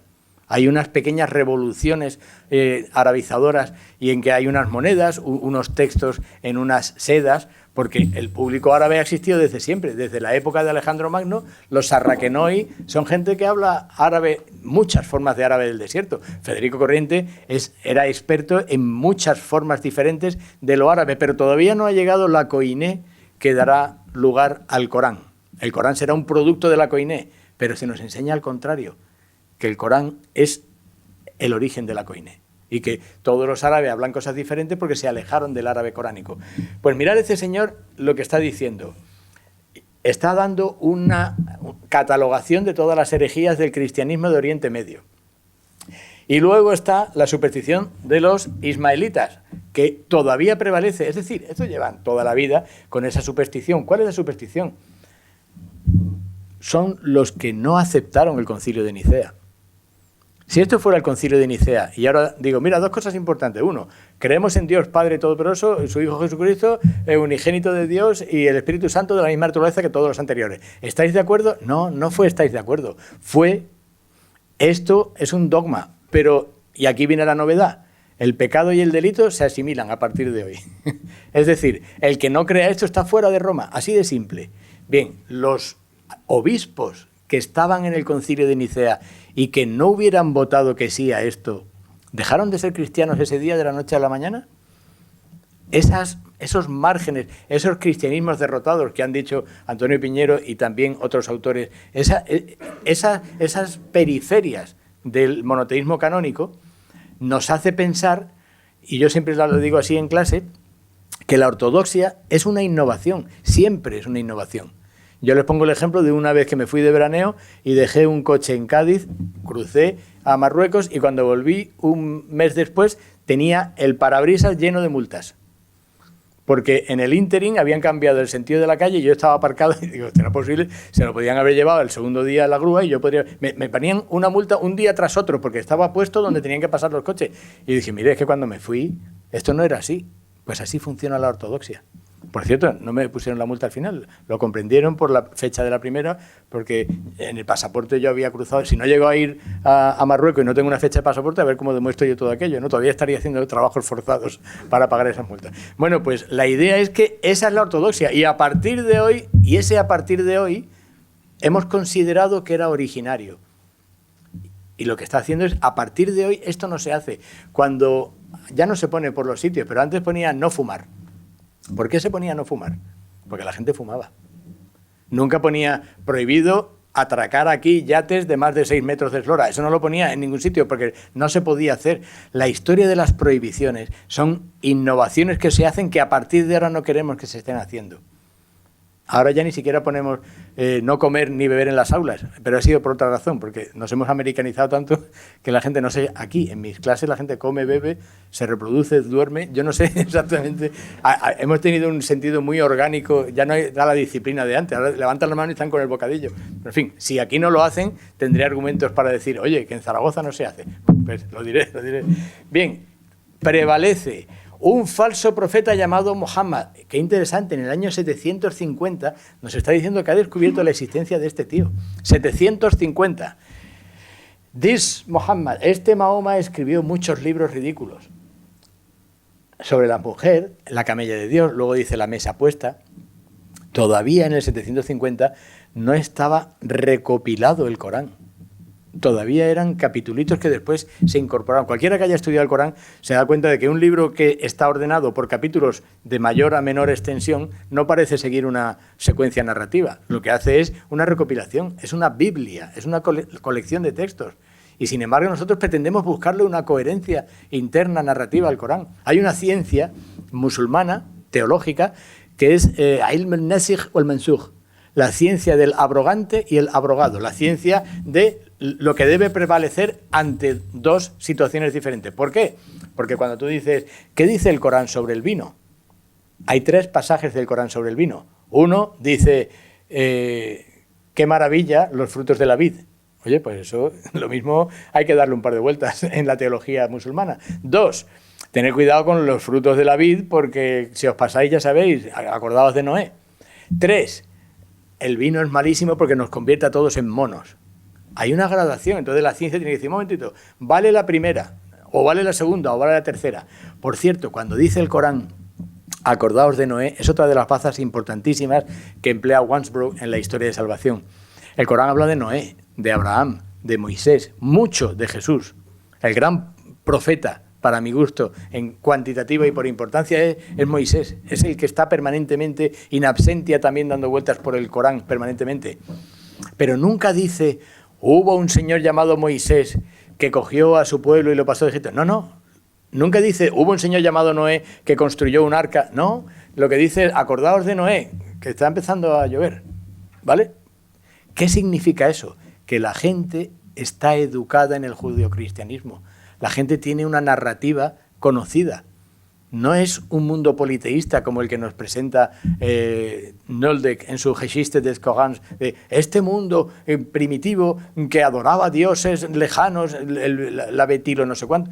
¿Pero qué estás diciendo? Si aquello era el Corte Inglés de la época, de todas las religiones. Allí pasaba todo el mundo con una religión diferente y todo el mundo estaba aculturado, ¿no? Que en el 750 todavía no esté codificado el Corán es importante por la siguiente cosa. Bueno, no, creí que venía detrás una portada de un libro, y es que las primeras biografías del profeta Mahoma datan de esa época. Luego, suspendámoslo porque ya quiero ir terminando. Decía Walter Benjamin, the task of the translation, la tarea del traductor. Cuando antes decíamos qué significa Allah, la tarea del traductor o la traductora es poner Dios. Yo tengo un buen amigo que ha traducido ahora el Corán, ¿de acuerdo? Él es musulmán y dice, el principio del Corán es Bismillah ar-Rahman ar-Rahim. Yo lo traduzco porque estoy en un proyecto hace mucho tiempo y estamos traduciéndolo al castellano y al portugués similarmente, pero nos cuesta ponernos de acuerdo. Yo lo traduzco como en el nombre de Dios clemente ahora y siempre, porque Rahman y Rahim son 2 variaciones de una misma palabra que no implican 2 palabras diferentes, sino que etimológicamente te quieren decir que las digas cerca, porque uno hace hincapié en un participio y otro en un gerundio, por así decirlo. En el nombre de Dios, clemente ahora y siempre, me gusta. Y así es como lo voy a dejar. ¿Cómo traduce mi amigo? Con todo el cariño del mundo, porque lo quiero mucho, es un buen amigo. En el nombre de Allah, el Rahman y el Rahim. Digo, o sea que tú has traducido los artículos del Corán. Si tú no traduces, estás traicionando, como en el viejo dictum italiano, del traductore traditore. Tienes que traducir. Ahora bien, dice Daniel Boyarin en este libro Imagine No Religion, por cierto que es un libro fundamental, jugando con la canción de John Lennon, dice, imagina que cuando Juan Damasceno habló de la religión de los ismaelitas, ni siquiera religión significara eso en aquella época. Y te está diciendo, la palabra Threskeia, que es la griega para hoy religión, en aquel momento te dice, para Plutarco, Threskeia no es religión. Threskeia para Plutarco es la cabeza dura del creyente. Entonces cuando dice, y luego está el empecinamiento de la gente del desierto, eso es lo que significa lo que está diciendo Juan Damasceno. Mirad en internet y buscar el Islam para Juan Damasceno y te dice, Juan Damasceno localiza perfectamente el Islam y lucha contra él, y lo traducen. Y luego está la religión de los musulmanes. Pero ¿en qué momento empezó la barra libre para los traductores y las traductoras? ¿Cómo es posible que estemos haciendo esa mentira? The Death of a Prophet, Stephen Shoemaker, no hay ninguna alusión biográfica a una persona llamada Muhammad, Mahoma hoy día en español. Por cierto, Mahoma no es despectivo, ¿eh? Esa idea de no traducir, mis amigas musulmanas dicen, no digas Mahoma, di Muhammad. Pero si Muhammad hay 1.000 millones. Todos los Muhammad que he conocido en el mundo árabe se sienten aludidos por la palabra Muhammad, pero Mahoma solo hay uno. Pero no, la idea no, es que Mahoma es despectivo. ¿Vosotros entendéis Mahoma como despectivo? Yo no lo he visto nunca, pero se ha creado desde dentro una especie de ética extraña de victimismo, de ya han vuelto a decir Mahoma, ya nos vuelven otra vez a arrinconar. No es así. Bien, la muerte del profeta, el final de la vida de Mahoma y el principio del Islam, nunca antes del 750. Casualidad, la época de Eulogio de Córdoba es cuando en el 850, un siglo después, él descubre una biografía del Mahoma en latín, que es más o menos de esta época. Todo empieza a la vez. ¿Cuál era el regalito que me hizo Juan Gil, que lo dejé en suspenso? La primera vez que en un texto latino, es decir, la primera vez que en un texto cualquiera en la península ibérica aparece la expresión rey de España, Rex Hispaniae, es en un texto que alude al señor de Córdoba en el año 850. Ese señor está firmando como Rex Hispaniae. En los libros lo hemos pintado de verde, lo hemos vestido ya de oriental, lo hemos llamado Muhammad I, pero no tenemos ninguna crónica de la época sobre ese nombre. Eso se hará después, mucho después, narración retrospectiva. Bien, Hagarism, dice Patricia Cron que hay que llamar a esta gente. Believers, dice Donner que hay que llamar a esta gente. ¿Por qué? Porque fuera de España ya se está diciendo, oye, un momentito, en los textos no ponen musulmanes en ningún momento. Y árabes eran todos, desde la época de Alejandro Magno, insisto. Digo, mucho antes, pero que tenemos textos. Hay que empezar a llamarlo de otra manera. Nosotros no. Nosotros asimilamos moro, musulmán, árabe, porque nuestra historia está codificada de una manera muy específica con respecto a ese otro primigenio que es el Islam. Muhammad Rasulullah. Este es un salto. ¿De acuerdo? Esto que voy a hacer ahora es un salto sin red. Esto es una especulación. ¿De acuerdo? Yo creo que la ciencia debe basarse en cosas que son teorías, teoremas, hipótesis, pero también hay especulación. Easy. A mí los easy no me gustan dentro de la universidad, pero sí me gusta oye, ¿tú te imaginas? Porque lo he leído, porque ¿qué es este libro? Hay 3 o 4 libros que apuntan a lo que yo os voy a contar ahora. Esta es la palabra Muhammad en árabe. Rasulullah. En todas las monedas, en todos los textos, pone la ilaha illallah, solo hay un Dios, o a Muhammad Rasulullah. Traducción hoy día, solo hay un Dios y Mahoma es su profeta. Ya, pero Muhammad es alabado. Rasul es el que viene en nombre de, ¿y quién es Allah? Dios. Eso está en un salmo, está en Mateo, eso está en infinidad de textos y está en árabe, en evangelios árabes. Muhammad Rasulullah, bendito el que viene en nombre del Señor. Así de simple. Entonces no existió Mahoma. Claro que existió. Existió un profeta árabe, porque en la doctrina Jacobi, uno de los textos fiables que tenemos de la época, un rabino de Cartago, actual Túnez, escribe a un rabino de Tiro, actual Líbano, y le dice, año 630, oye, este profeta que ha surgido de entre los árabes, ¿es nuestro Mesías? Está toda la sopa que decía yo antes, toda la mezcla religiosa. Se están preguntando, ¿qué quiere decir eso? Que alguien se presentó como profeta en Arabia en aquel momento. Arabia en sentido laxo, ¿eh? No penséis Arabia Saudí, que eso es un cajón de arena, ahí no hay nada del Corán. El Corán se entiende mucho más al norte, hacia Siria, hacia actual Irak. Pero hubo un profeta, lo que pasa es que no sabemos su nombre. ¿De acuerdo? Esto es como el Flavio Josefo hablando de Jesús el Nazoreo. Luego a ver cuál es su biografía, pero de momento el nombre lo tenemos. Aquí lo contrario, aquí tenemos su biografía. Profeta entre los árabes, pero no tenemos su nombre. Ahora bien, si tú dices que ese profeta era alabado, vas a decir Muhammad. Pero si dices que Jesús era alabado, también vas a decir Muhammad. Y también vas a decir que Moisés era alabado, Muhammad. Entonces, bendito el que viene en nombre del Señor, te estás situando monoteísta. A granel todavía. Bien, en el Corán dice la Zora de las Mujeres 4.171. Oh, gente del libro, no exageréis en materia de religión, no lo llevéis más allá de todo esto. En el sentido del gulwa, y no digáis de Dios más que la verdad. Pues el Mesías, hijo de María, y mirad la palabra que emplea, Isa ibn Maryam, y mira lo que dice, Rasulullah, es el enviado de Dios. Es su palabra de Dios depositada en María. Es un espíritu suyo. Creed en Dios y en sus profetas. Y no digáis más eso de que son tres. Dejadlo ya por vuestro bien. Pues Dios es uno, alabado sea. ¿Para qué quiere tener hijos aquel que posee todo cuanto hay en los cielos y en la tierra? Solo Dios basta. Esto se puso por escrito en los años 800. Pero esto lo pudo susurrar cualquier persona saliendo del concilio de Nicea. Es una narrativa interna, judeocristiana. Cúpula de la Roca. Volvemos a otra especie de apócrifo. La Cúpula de la Roca se supone que es el primer templo, en el año 600 y tanto, el primer templo musulmán. En los años 90 todavía te la dejaban visitar, pero ahora ya no. Y la primera vez que yo, en el año 94, tuve una estancia investigadora en Ammán, crucé a Jerusalén porque se podía cruzar fácilmente por el puente de Allenby y me la enseñaron y dijeron, y estos son versos del Corán. Ahora, yo iba preparado y digo, ¿ah, sí? ¿Cuáles? Porque no son versículos del Corán, no están en el Corán los textos que están ahí arriba. Dice un peregrino llamado Arkulf, son 630, he ido a Jerusalén, he ido a Tierra Santa, cuando vuelve parece que naufraga y se lo cuenta a un monje escocés.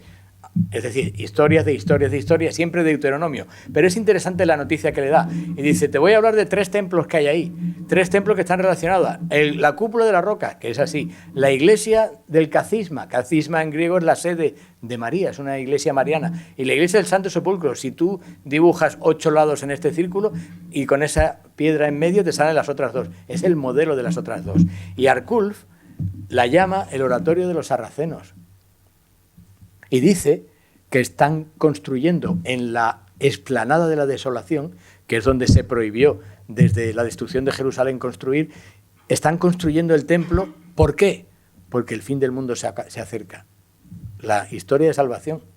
No es el Apocalipsis el que crea el fin del mundo, es la guerra la que te hace escribir el Apocalipsis. Estar en un tiempo de guerra es lo que te está llevando hacia ahí. La Cúpula de la Roca es exactamente igual que la iglesia del Santo Cacisma y ambas están, bueno, después va a aparecer, ambas están llenas de versículos en árabe sobre que María es madre de Jesús, pero que Jesús no es hijo de Dios.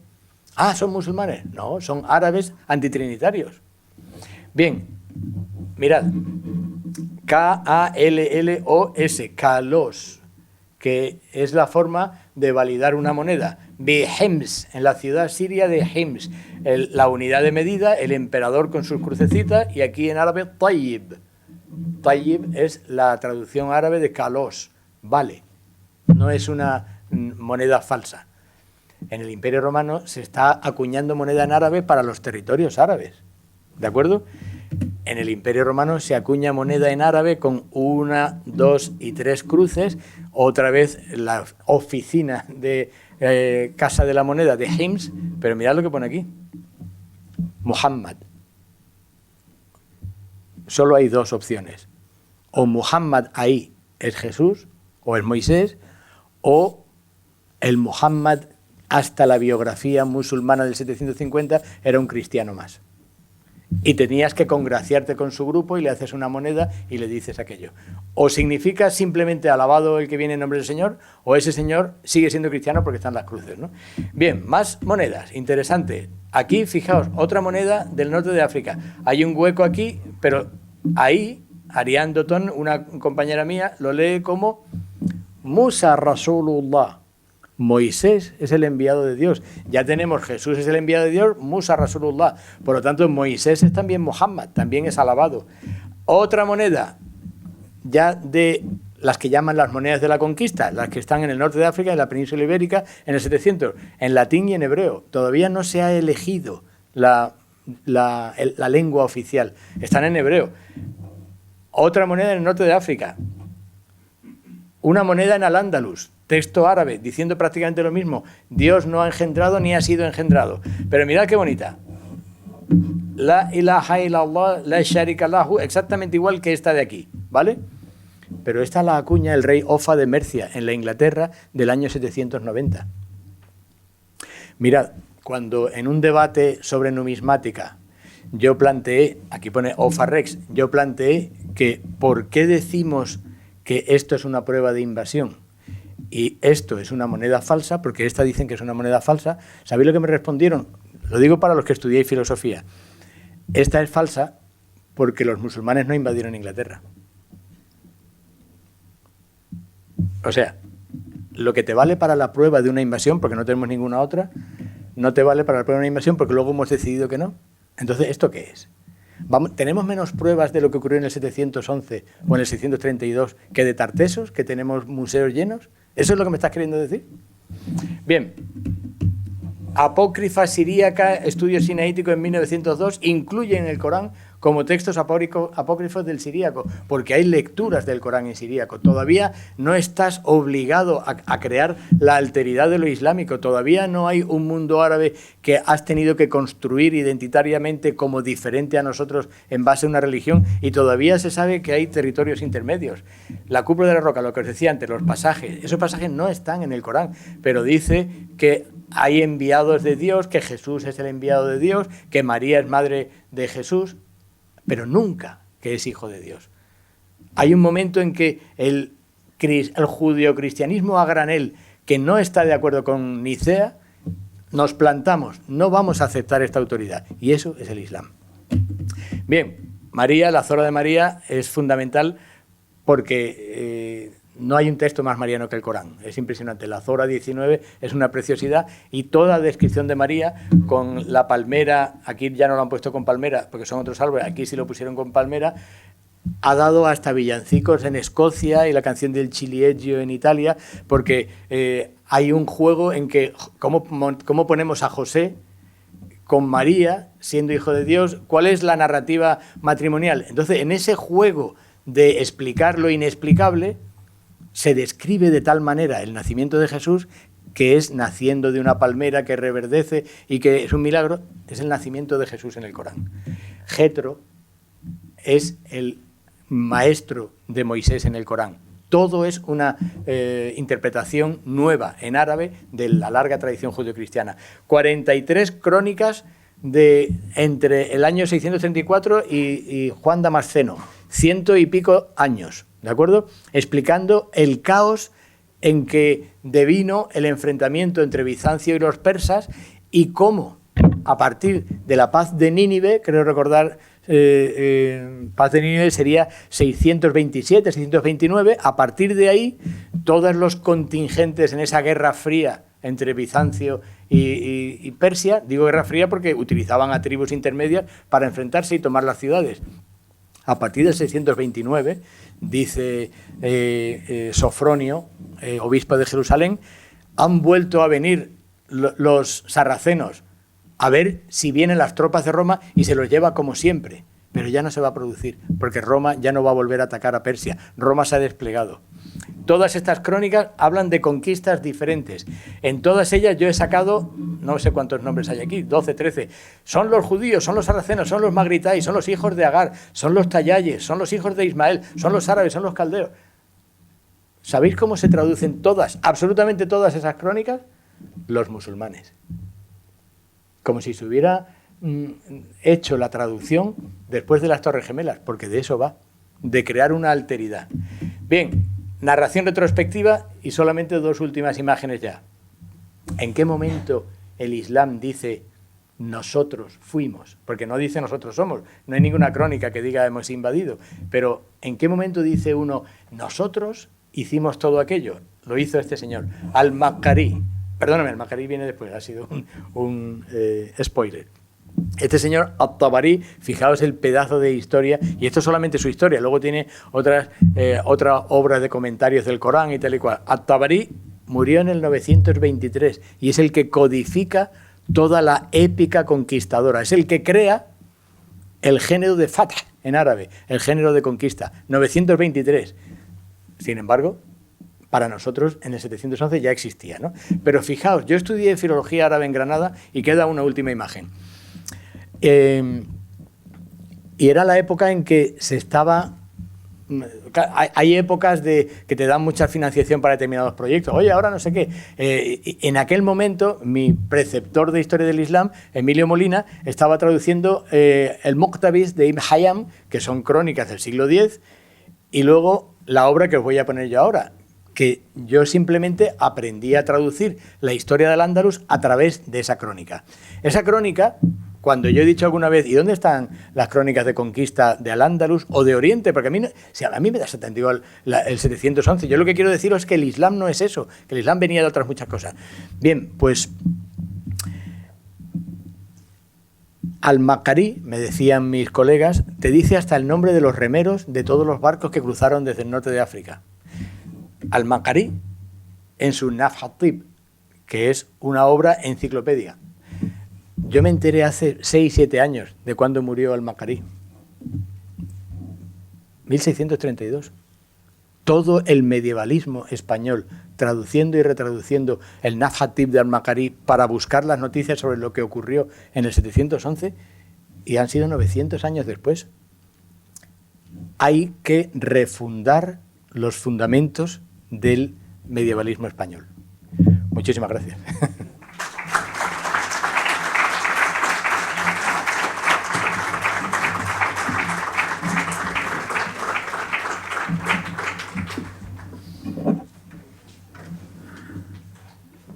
Muchísimas gracias, Emilio, por tu estimulante conferencia. Se abre ahora un turno de palabra para quien tenga alguna duda, comentario, intervención. Tienen la palabra.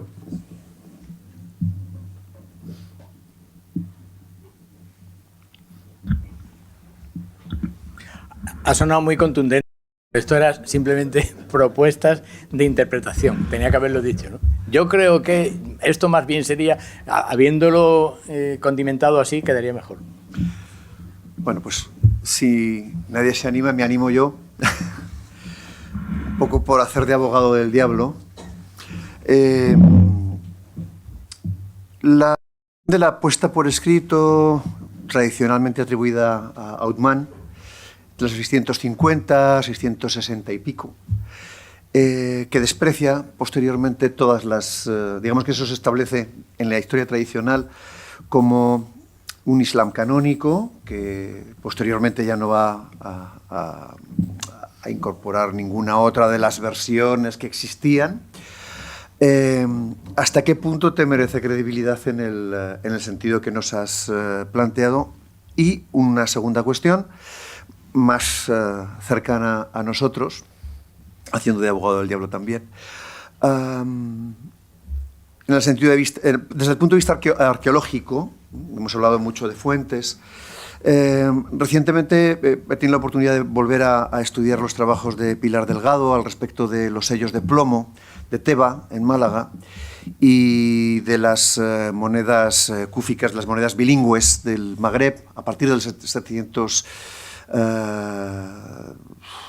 XVI aproximadamente.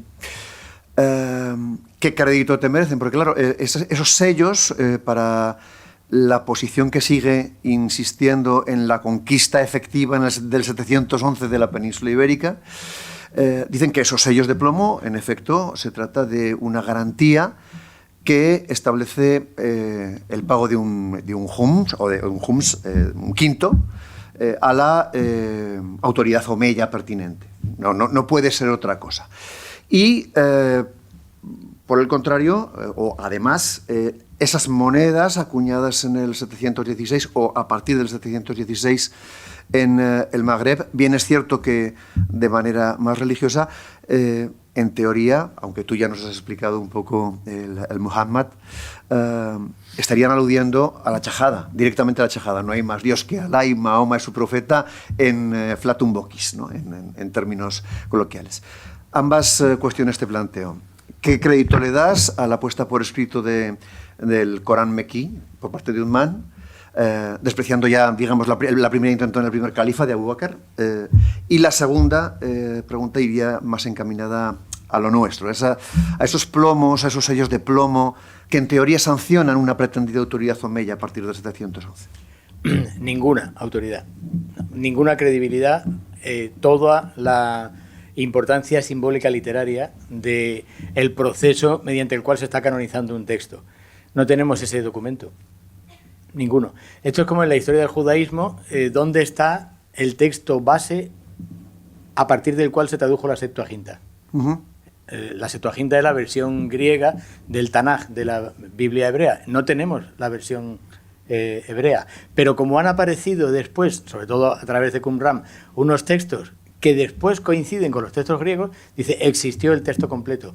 Yo siempre pongo el mismo ejemplo. Si yo ahora, que tengo 59 años, publico una obra que se llame Cantares de Soledad, y son todos los poemas de mi vida, los que he ido escribiendo, y ahora ese libro tiene tanto éxito que me dan el premio Nobel y la gente lo estudia en el colegio durante los siguientes 300 años, y de pronto en una de mis múltiples mudanzas aparece un poema que yo hice con 15 años. La pregunta es, ¿ese poema que yo hice con 15 años es un fragmento de Cantos de Soledad? No lo es. Eso y otros muchos serían incorporados después a un texto, pero todos los fragmentos que han aparecido, que pueden ser datados en los años 630, fraccionarios con mezcla de siríaco. Gerd Puing, un colega mío alemán, tradujo e intentó datar los textos que aparecieron en una mezquita en Yemen, en Sanaa. No, ni son completos, y en cuanto le aplicas el carbono 14, porque hay partículas orgánicas, te dice un espectro y dices, es que hay algunos textos de aquí que son del año 500. Entonces, ¿qué hacemos con el año 500 preislámico? Es decir, la palabra es palimpsesto. Hay un permanente palimpsesto en que se van poniendo por escrito las cosas. El mismo proceso que se siguió con Homero. En Alejandría, Homero se codificó, se inventó la filología con el texto homérico. ¿Y qué se dejó fuera de Homero? Lo que le llaman los helenistas los Homeros salvajes, los apócrifos de Homero. ¿Qué quiere decir eso? Que lo que te llegó ha sido una recopilación reelaboradísima de todo lo anterior. Pero si encuentras un solo poemita que remita a Aquiles enfadado, los dioses enfadados con un tal Aquiles, eso no es un fragmento del texto completo. El texto completo es posterior.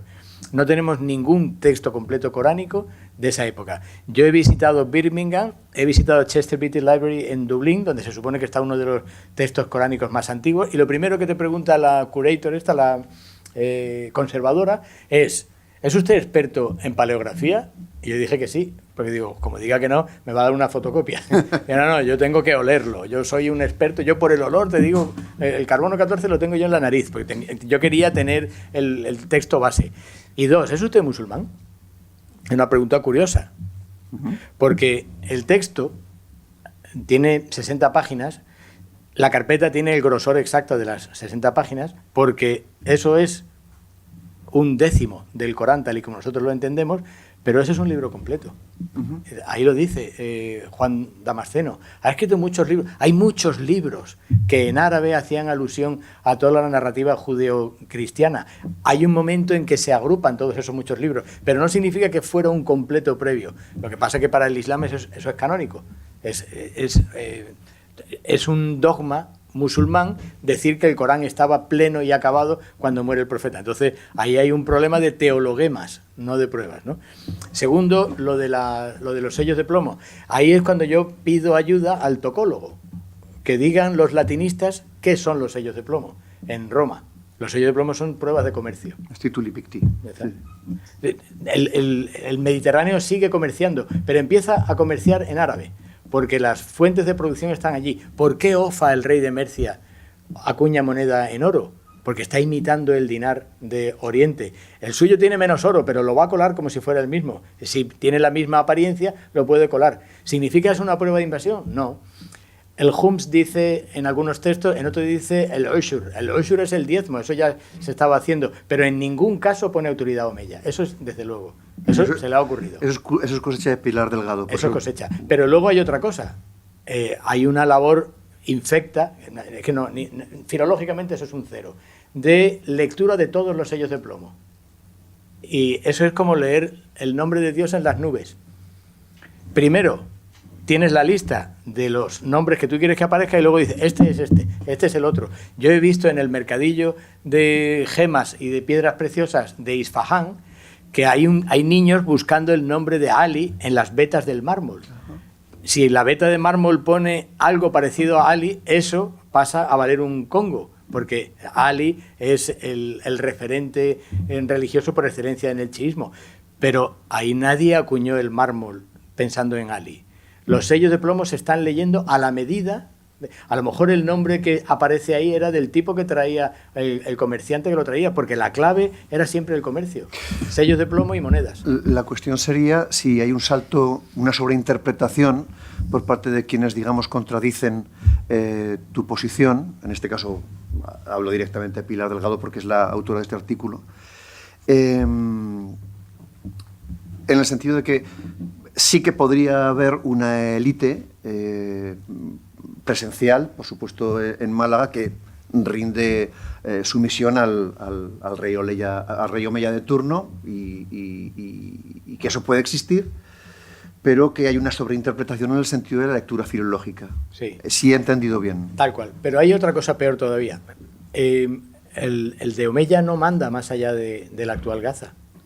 No tiene jurisdicción. El Islam nunca, jamás en toda su historia ha sido un estado único hasta el Imperio Turco, y aún así solo con muchas limitaciones. Quien mandaba en Bagdad no era quien mandaba en Damasco, no era quien mandaba en Alejandría, no era quien mandaba en Córdoba. El de Córdoba tuvo mucha expansión, el de Egipto, pero la historia es el sistema comercial, siempre está funcionando el sistema comercial, pero nunca los mismos señores. Otra cosa sobre los análisis arqueológicos y genéticos. Isidoro de Sevilla, que lo citaba yo antes porque es patrono, se llama, sí, de esta universidad, está leyendo en sus etimologías a Juan de Víclaro, que es un gran historiador del actual Portugal, en cualquier caso de Península Ibérica, en la que están diciendo que el verdadero problema de la Península Ibérica son las invasiones permanentes de los mauri, en latín. Los mauri son los que viven en la Mauritania tingitana, son los moros. Nosotros siempre hemos tenido moros en la costa, en la Península Ibérica. El ADN peninsular africano responde al permanente trasvase, pero las ideas de Oriente no venían desde Marruecos. Las ideas de Oriente venían por la ruta que Brodel decía, la autopista del Mediterráneo, cabotaje por todo el Mediterráneo y a partir de Cartago, salto con los vientos y las mareas hasta Cartago Nova, que es la ruta que hace hoy en día el barco de Argel hasta Alicante. Nadie para venir a la Península Ibérica desde Damasco llegaría hasta Ceuta, ¿de acuerdo? Y luego ahí es muy bonito el modo narratológico de explicar las conquistas y los avances. Esa idea, Al-Makari lo cita tal cual, y en la leyenda que hemos estudiado nosotros en el colegio es así. Rodrigo violentó a la hija de un conde al otro lado del mar, se la trajo, entonces el conde llama a las tropas e invade la península ibérica. Bueno, pues bienvenidos a la Ilíada. Eso es la Ilíada. Pero el último de los reyes de Damasco, ante la destrucción de Damasco, se fue a las tierras de su madre, que era la tribu de los Nafsa, en actual Túnez, y después llegó al Muñécar y fundó Al-Ándalus.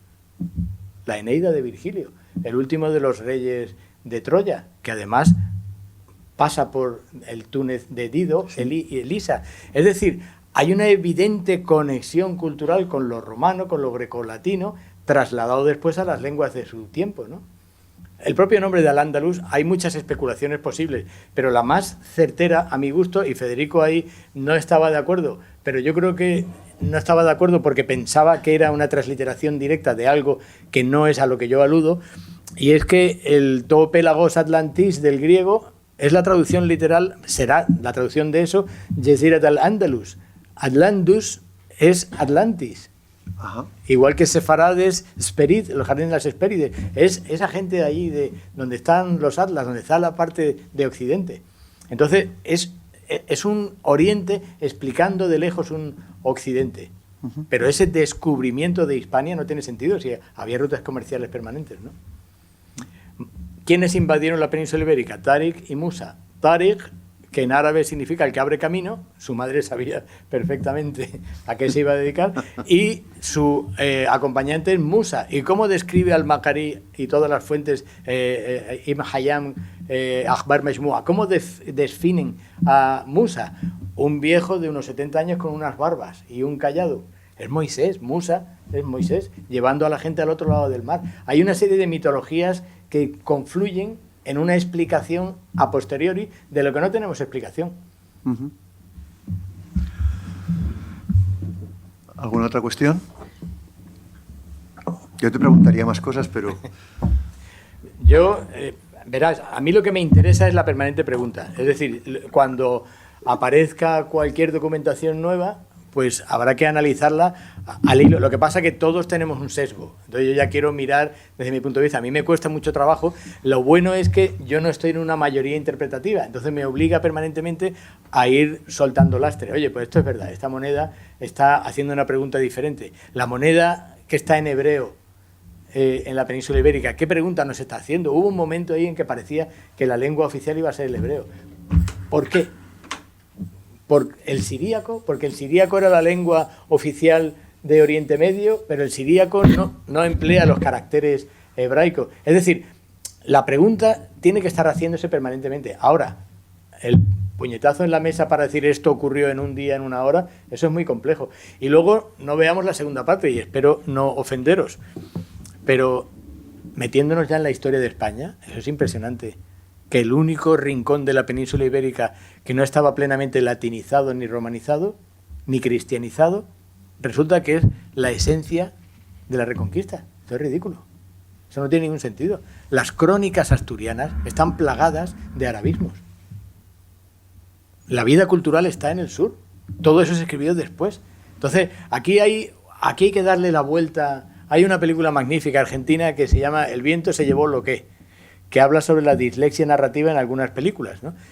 Como había muchos, es la típica historia de un pueblecito tipo Cinema Paradiso, como ponía yo antes, un tío en una moto trae los rollos de las películas y están cortados, mezclados, al final la gente ve el primer rollo al final. Entonces tenemos una dislexia narrativa. Nuestra historia está fundamentada en dislexias narrativas, no hemos buscado una lógica histórica. Esta tierra en la que estamos, eso es impresionante. Yo lo he trabajado en el libro mío último de Al-Ándalus. Por cierto, mi libro último de Al-Ándalus le he quitado el guioncito de Al-Ándalus. Estoy harto ya de la ortopedia. O sea, si decimos almendra y alféizar, ¿por qué no decimos Al-Ándalus tal cual? Pues porque al ponerle Al-Ándalus todo así, parece que es extrañificarlo aún más. Sí. Entonces, pues, digamos almohada, Al-Ándalus exactamente igual. En ese libro yo planteo cómo es posible que digamos que el impulso conquistador de Isabel y Fernando termina en Granada cuando terminó en Navarra.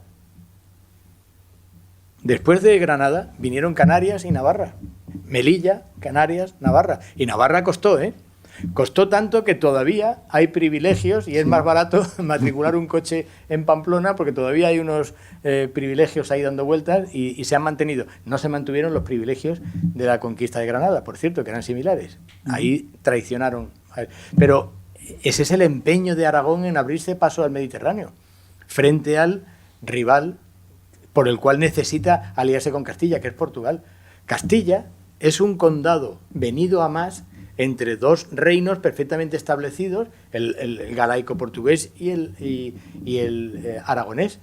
Y de pronto toda la historia de España está escrita desde la cueva referencial que tú has decidido, que es el fundamento de León, que es el fundamento de Castilla, pero si es al revés, si es que Castilla se puso por encima de todo lo anterior, ¿no? Yo tengo ahí unos debates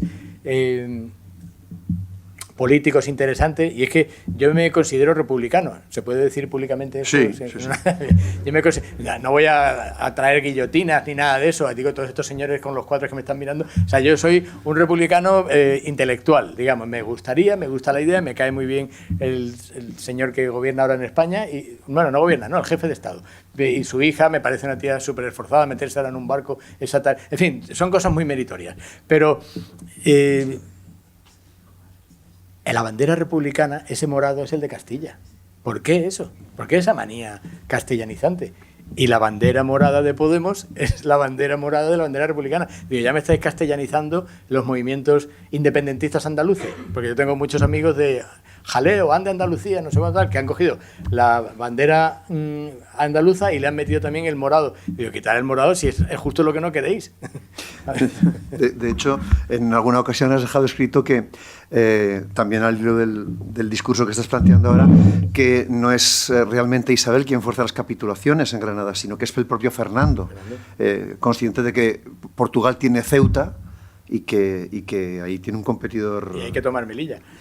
¿De qué es la bandera el color morado? De Castilla.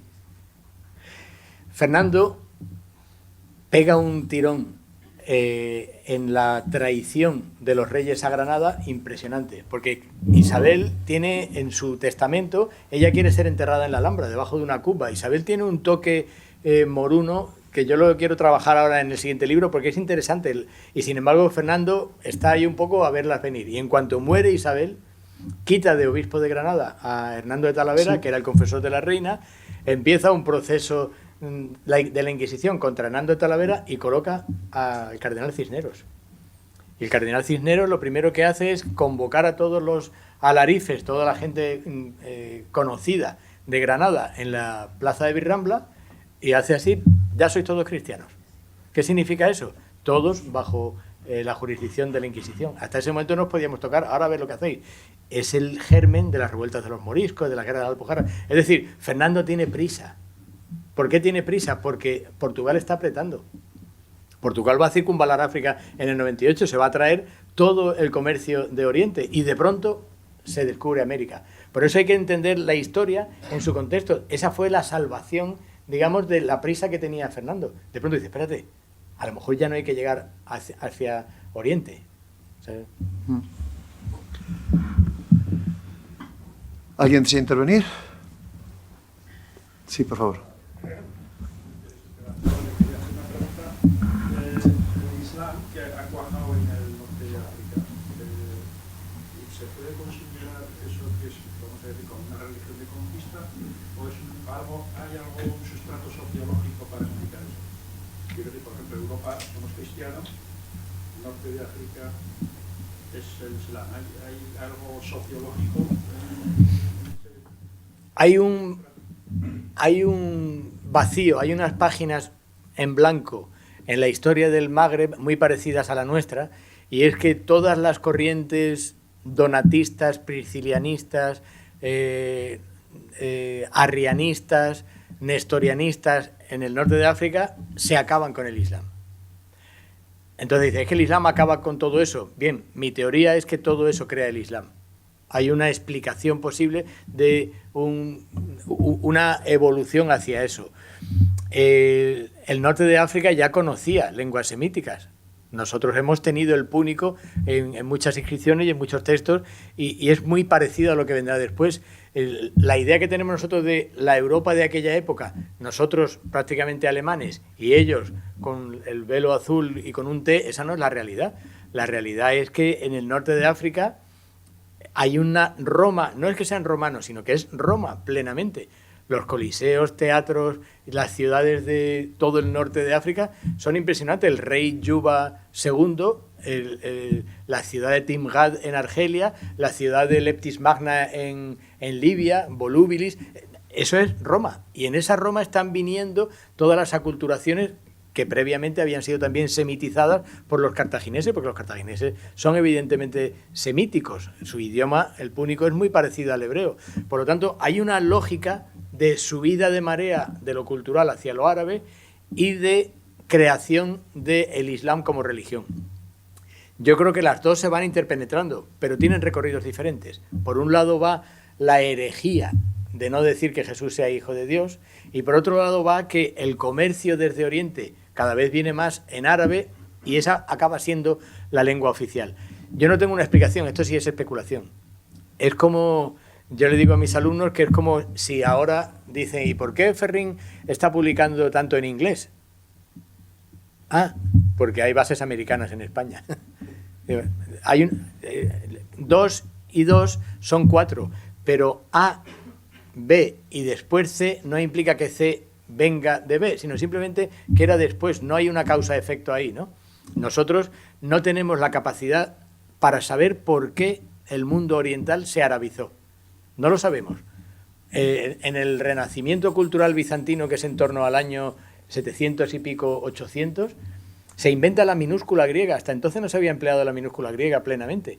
Y se inventa, dice... hay un artículo muy bueno de Juan Signes Colomer, un compañero de clásicas, que dice que es la diplomacia del libro, porque están ávidos de pasar al árabe todos los textos griegos. No es que los árabes invadieran, se bajaran del camello y se pusieran a estudiar griego, es que el mundo entero que estaba estudiando en siríaco y en griego, por alguna razón empieza a estudiar en árabe. Es un mundo que se arabiza, no unos árabes que mundializan su cueva, ¿no? Yo siempre, Manfred Kropp, que es un gran islamólogo alemán, dice, cuando yo le planteaba estas cosas a puerta cerrada, porque es como se hacen bien las cosas, de criticar de verdad, y este texto, y este, él decía, mira, yo no acabo de verte, porque me he criado en una interpretación clásica. Ahora bien, me has hecho preguntarme que si yo fuera el general encargado del avituallamiento de las tropas desde Poitiers hasta la India, menudo dolor de cabeza tendría, ¿no? Decía, porque es verdad que no existe ese empujón a menos que sea un milagro. Es más fácil explicarlo en términos musulmanes que en términos históricos. ¿Alguna cuestión más? Sí, por favor. Me ha llamado la atención que has mostrado una moneda de un rey inglés, ¿no?, que se llamaba Apo. ¿Hasta qué punto hubo tal extensión de ese tipo de monedas con influencia musulmana en Europa? Es texto árabe, no es que sea musulmán. Mi teoría es que no es que sea musulmana, es decir, religión, sino que es un texto árabe porque están copiando las monedas de curso legal de Oriente, que es el dinar. El dinar que evidentemente viene del denario. Hay una lógica, igual que el dracma dará el dirham. Hay unos juegos ahí muy lógicos. Los que explican la moneda del rey Offa es porque parece que le debe dinero al papado y está acuñando moneda rápidamente para llevarle las sacas. Entonces está acuñando moneda en árabe para hacerle ver al papado que son las monedas buenas que vienen de Oriente. No hay influencia cultural ninguna, es un truco. Es como hacer una maquinita. En la Segunda Guerra Mundial los alemanes hicieron una maquinita para falsificar libras y por poco se cargan la economía inglesa. Tuvieron que volver al trueque durante mucho tiempo hasta que consiguieron detectarlo. Pero es el intentar crear desde el Estado una falsificación. Hay unas monedas muy buenas que se acuñaron por parte de los británicos cuando fueron a conquistar Cartagena de Indias. Y como no lo consiguieron, pues ahí están los barcos con todas las monedas conmemorando la conquista británica de Cartagena de Indias. Cualquier historiador o historiadora dentro de 2 siglos diría, mira, conquistaron Cartagena de Indias.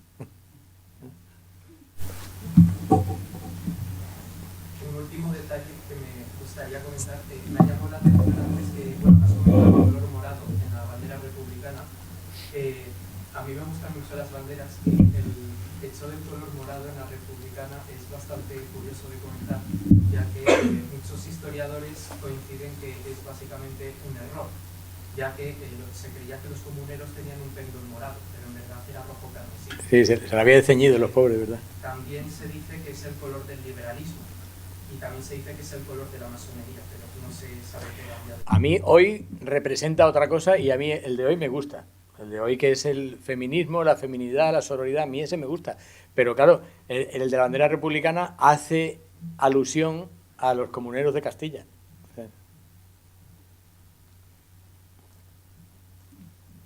Entonces, por decirlo así, lo que es el Islam como religión surge de ese conjunto de, por decirlo así, lo que has dicho, a partir de hoy es esto. Entonces, esa gente disidente poco a poco fue creando ese Islam, poco a poco, lo que es la idea del Islam que conocemos ahora. Porque por lo que has comentado, o sea, en esos textos de conquista no había unos musulmanes o no, eran, pues eso, que ha puesto ahí un montón de nombres. O sea, podríamos decir que el Islam entonces surge de, pues ese, o sea, directamente de las disidencias que hay entre el cristianismo y luego que se junta un poco con el judaísmo que ya había antes. O sea, es un poco como esa unión que ya tuvo un poco de, bueno, suerte, ¿no? Pero esto sí que ya es pura historia medieval, que sí que has dicho que te sabes un poco, pero que siempre se nos ha contado que, pues bueno, Mahoma va predicando y el Islam se expande porque antes de Mahoma había una serie de tribus que tenían una serie de religiones. Entonces, ¿tú crees que hubo un factor de suerte o de...? La suerte siempre está ahí, eso es evidente, pero lo que hay es una lentísima decantación. Hay un Oriente Medio, norte de África, que va evolucionando en las periferias de la Roma canónica. Entonces, desde las biografías que ha traducido Ramón Teja hasta los textos de Bait el-Hikma, que ya estamos en el 830 en Bagdad, son 600 años de evolución, de asilvestramiento de unas sociedades que por un lado ponen una cosa y otra. El efecto final, el golpe de efecto final es Bagdad. Bagdad se funda en el... De hecho, tenemos la carta astral de Bagdad, el 4 de agosto de el 762. Se funda esa ciudad. Se funda porque Damasco es destruida. Luego te dirá At-Tabari, el historiador, es que destruimos la ciudad de Damasco porque eran unos impuros y fuimos para allá. Y por eso nos llamamos abbasíes, porque Abbas es el tío del profeta. Todo eso es una elucubración literaria posterior. Pero lo cierto es que en el 762 tenemos la carta astral porque fue una fundación romana, claramente. Es una ciudad circular, como todas las grandes ciudades defensivas del limes de Bizancio y Persia, pero tiene su cardo, su decumano, y hay un arúspice que está leyendo cuál es el buen momento para fundar Bagdad. Por lo tanto, un poquito musulmán ahí dando vueltas, ni siquiera cristiano, ¿no? Lo que te quiero decir es que Bagdad de pronto recibe a los últimos sasánidas, gente que está huyendo de Tesifonte, de Nísibe. Bueno, Tesifonte está al sur de Bagdad, justo hoy podría ser, si no lo hubieran destruido los americanos, podría ser hasta un barrio de Bagdad, ¿no? Toda esa gente que tienen una aculturación persa fundan una ciudad de forma romana y eligen que la institución que las va a representar, Bait el-Hikma, la nueva biblioteca de Alejandría, por así decirlo, va a estar haciendo textos en árabe, que es la compra de todos esos textos. Es un artificio. Todas las primeras generaciones de poetas y antólogos árabes de Bagdad, todos son persas y todos están escribiendo artificiosamente el árabe. Si yo me pongo ahora a escribir árabe, se nota perfectamente que no soy árabe. Se ve que es un árabe mecánico, no tengo la sutileza de elegir una palabra frente a otra, sobre todo en un contexto determinado u otro, y eso es lo que se nota en esos primeros textos de unos persas que están escribiendo en árabe. En la segunda generación ya se naturaliza. Y luego también quería hacer ¿por qué se sigue llamando invasión? El término reconquista también tiene su debate, pero es que desde el punto de vista histórico, pues no creo que, o sea, yo no considero que hubiera una invasión como tal, o sea, no sé por qué se sigue hablando de invasión árabe y luego reconquista, porque de hecho luego lo puedes ver en la historia cuando se habla de ese periodo de reconquista o del avance de los reinos cristianos. Jaime, los conquistadores eran el conquistador, no el reconquistador, tal cual. ¿Por qué históricamente se sigue usando ese término? Porque la base ideológica del nacionalcatolicismo sería la reconquista. La palabra Reconquista se metió en el diccionario de la Real Academia en 1936. La Reconquista le sirvió a Modesto Lafuente, el historiador oficial de Isabel II, en su General Historia de España, para instalar una legitimación de su reina Isabel II, porque ella, que a lo mejor no tenía que haber sido reina, sino su primo por la ley sálica, tiene que legitimarse, y entonces, ¿a quién se parece? A la primera Isabel. Se empieza el proceso de beatificación de Isabel I, se firma el concordato con la Santa Sede. A ese concordato le debemos que toda la enseñanza de España se la lleven los curas, en lugar de hacer una enseñanza, no podía ser republicana, pero sí afrancesada de alguna manera, o liberal, de cualquier otra manera.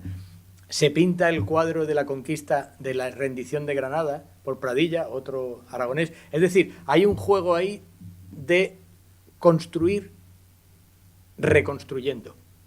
Es como el Renacimiento. ¿Por qué se llama Renacimiento el Renacimiento? Porque no te gusta la oscuridad medieval. Parece que la televisión era en blanco y negro en la Edad Media y de pronto en el Renacimiento ya llega el color, ¿no? Igual que la reinstauración de Carlomagno, la restauración. Siempre que haya un rey delante hay un complejo y lo que quieres es quitar los testigos que hay por ahí y ceñirte a un periodo poético anterior, ¿no? Estas cuestiones son ideológicas todas. Aquí, porque estamos en España, conquista, reconquista es ideológico, aquí el debate es bestial. Pero en Oriente es que es muy complejo decir que el Islam es una herejía del judeocristianismo. Esto es una batalla perdida. Esto no tiene ningún sentido. Serviría de un modo ecuménico, pero no va a servir en absoluto decirle a la gente, oye, que esto es todo mentira. Eso no sirve para nada.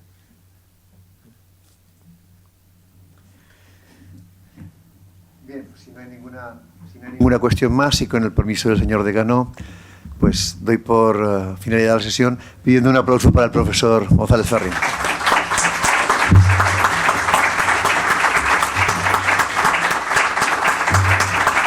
Muchas gracias. Gracias.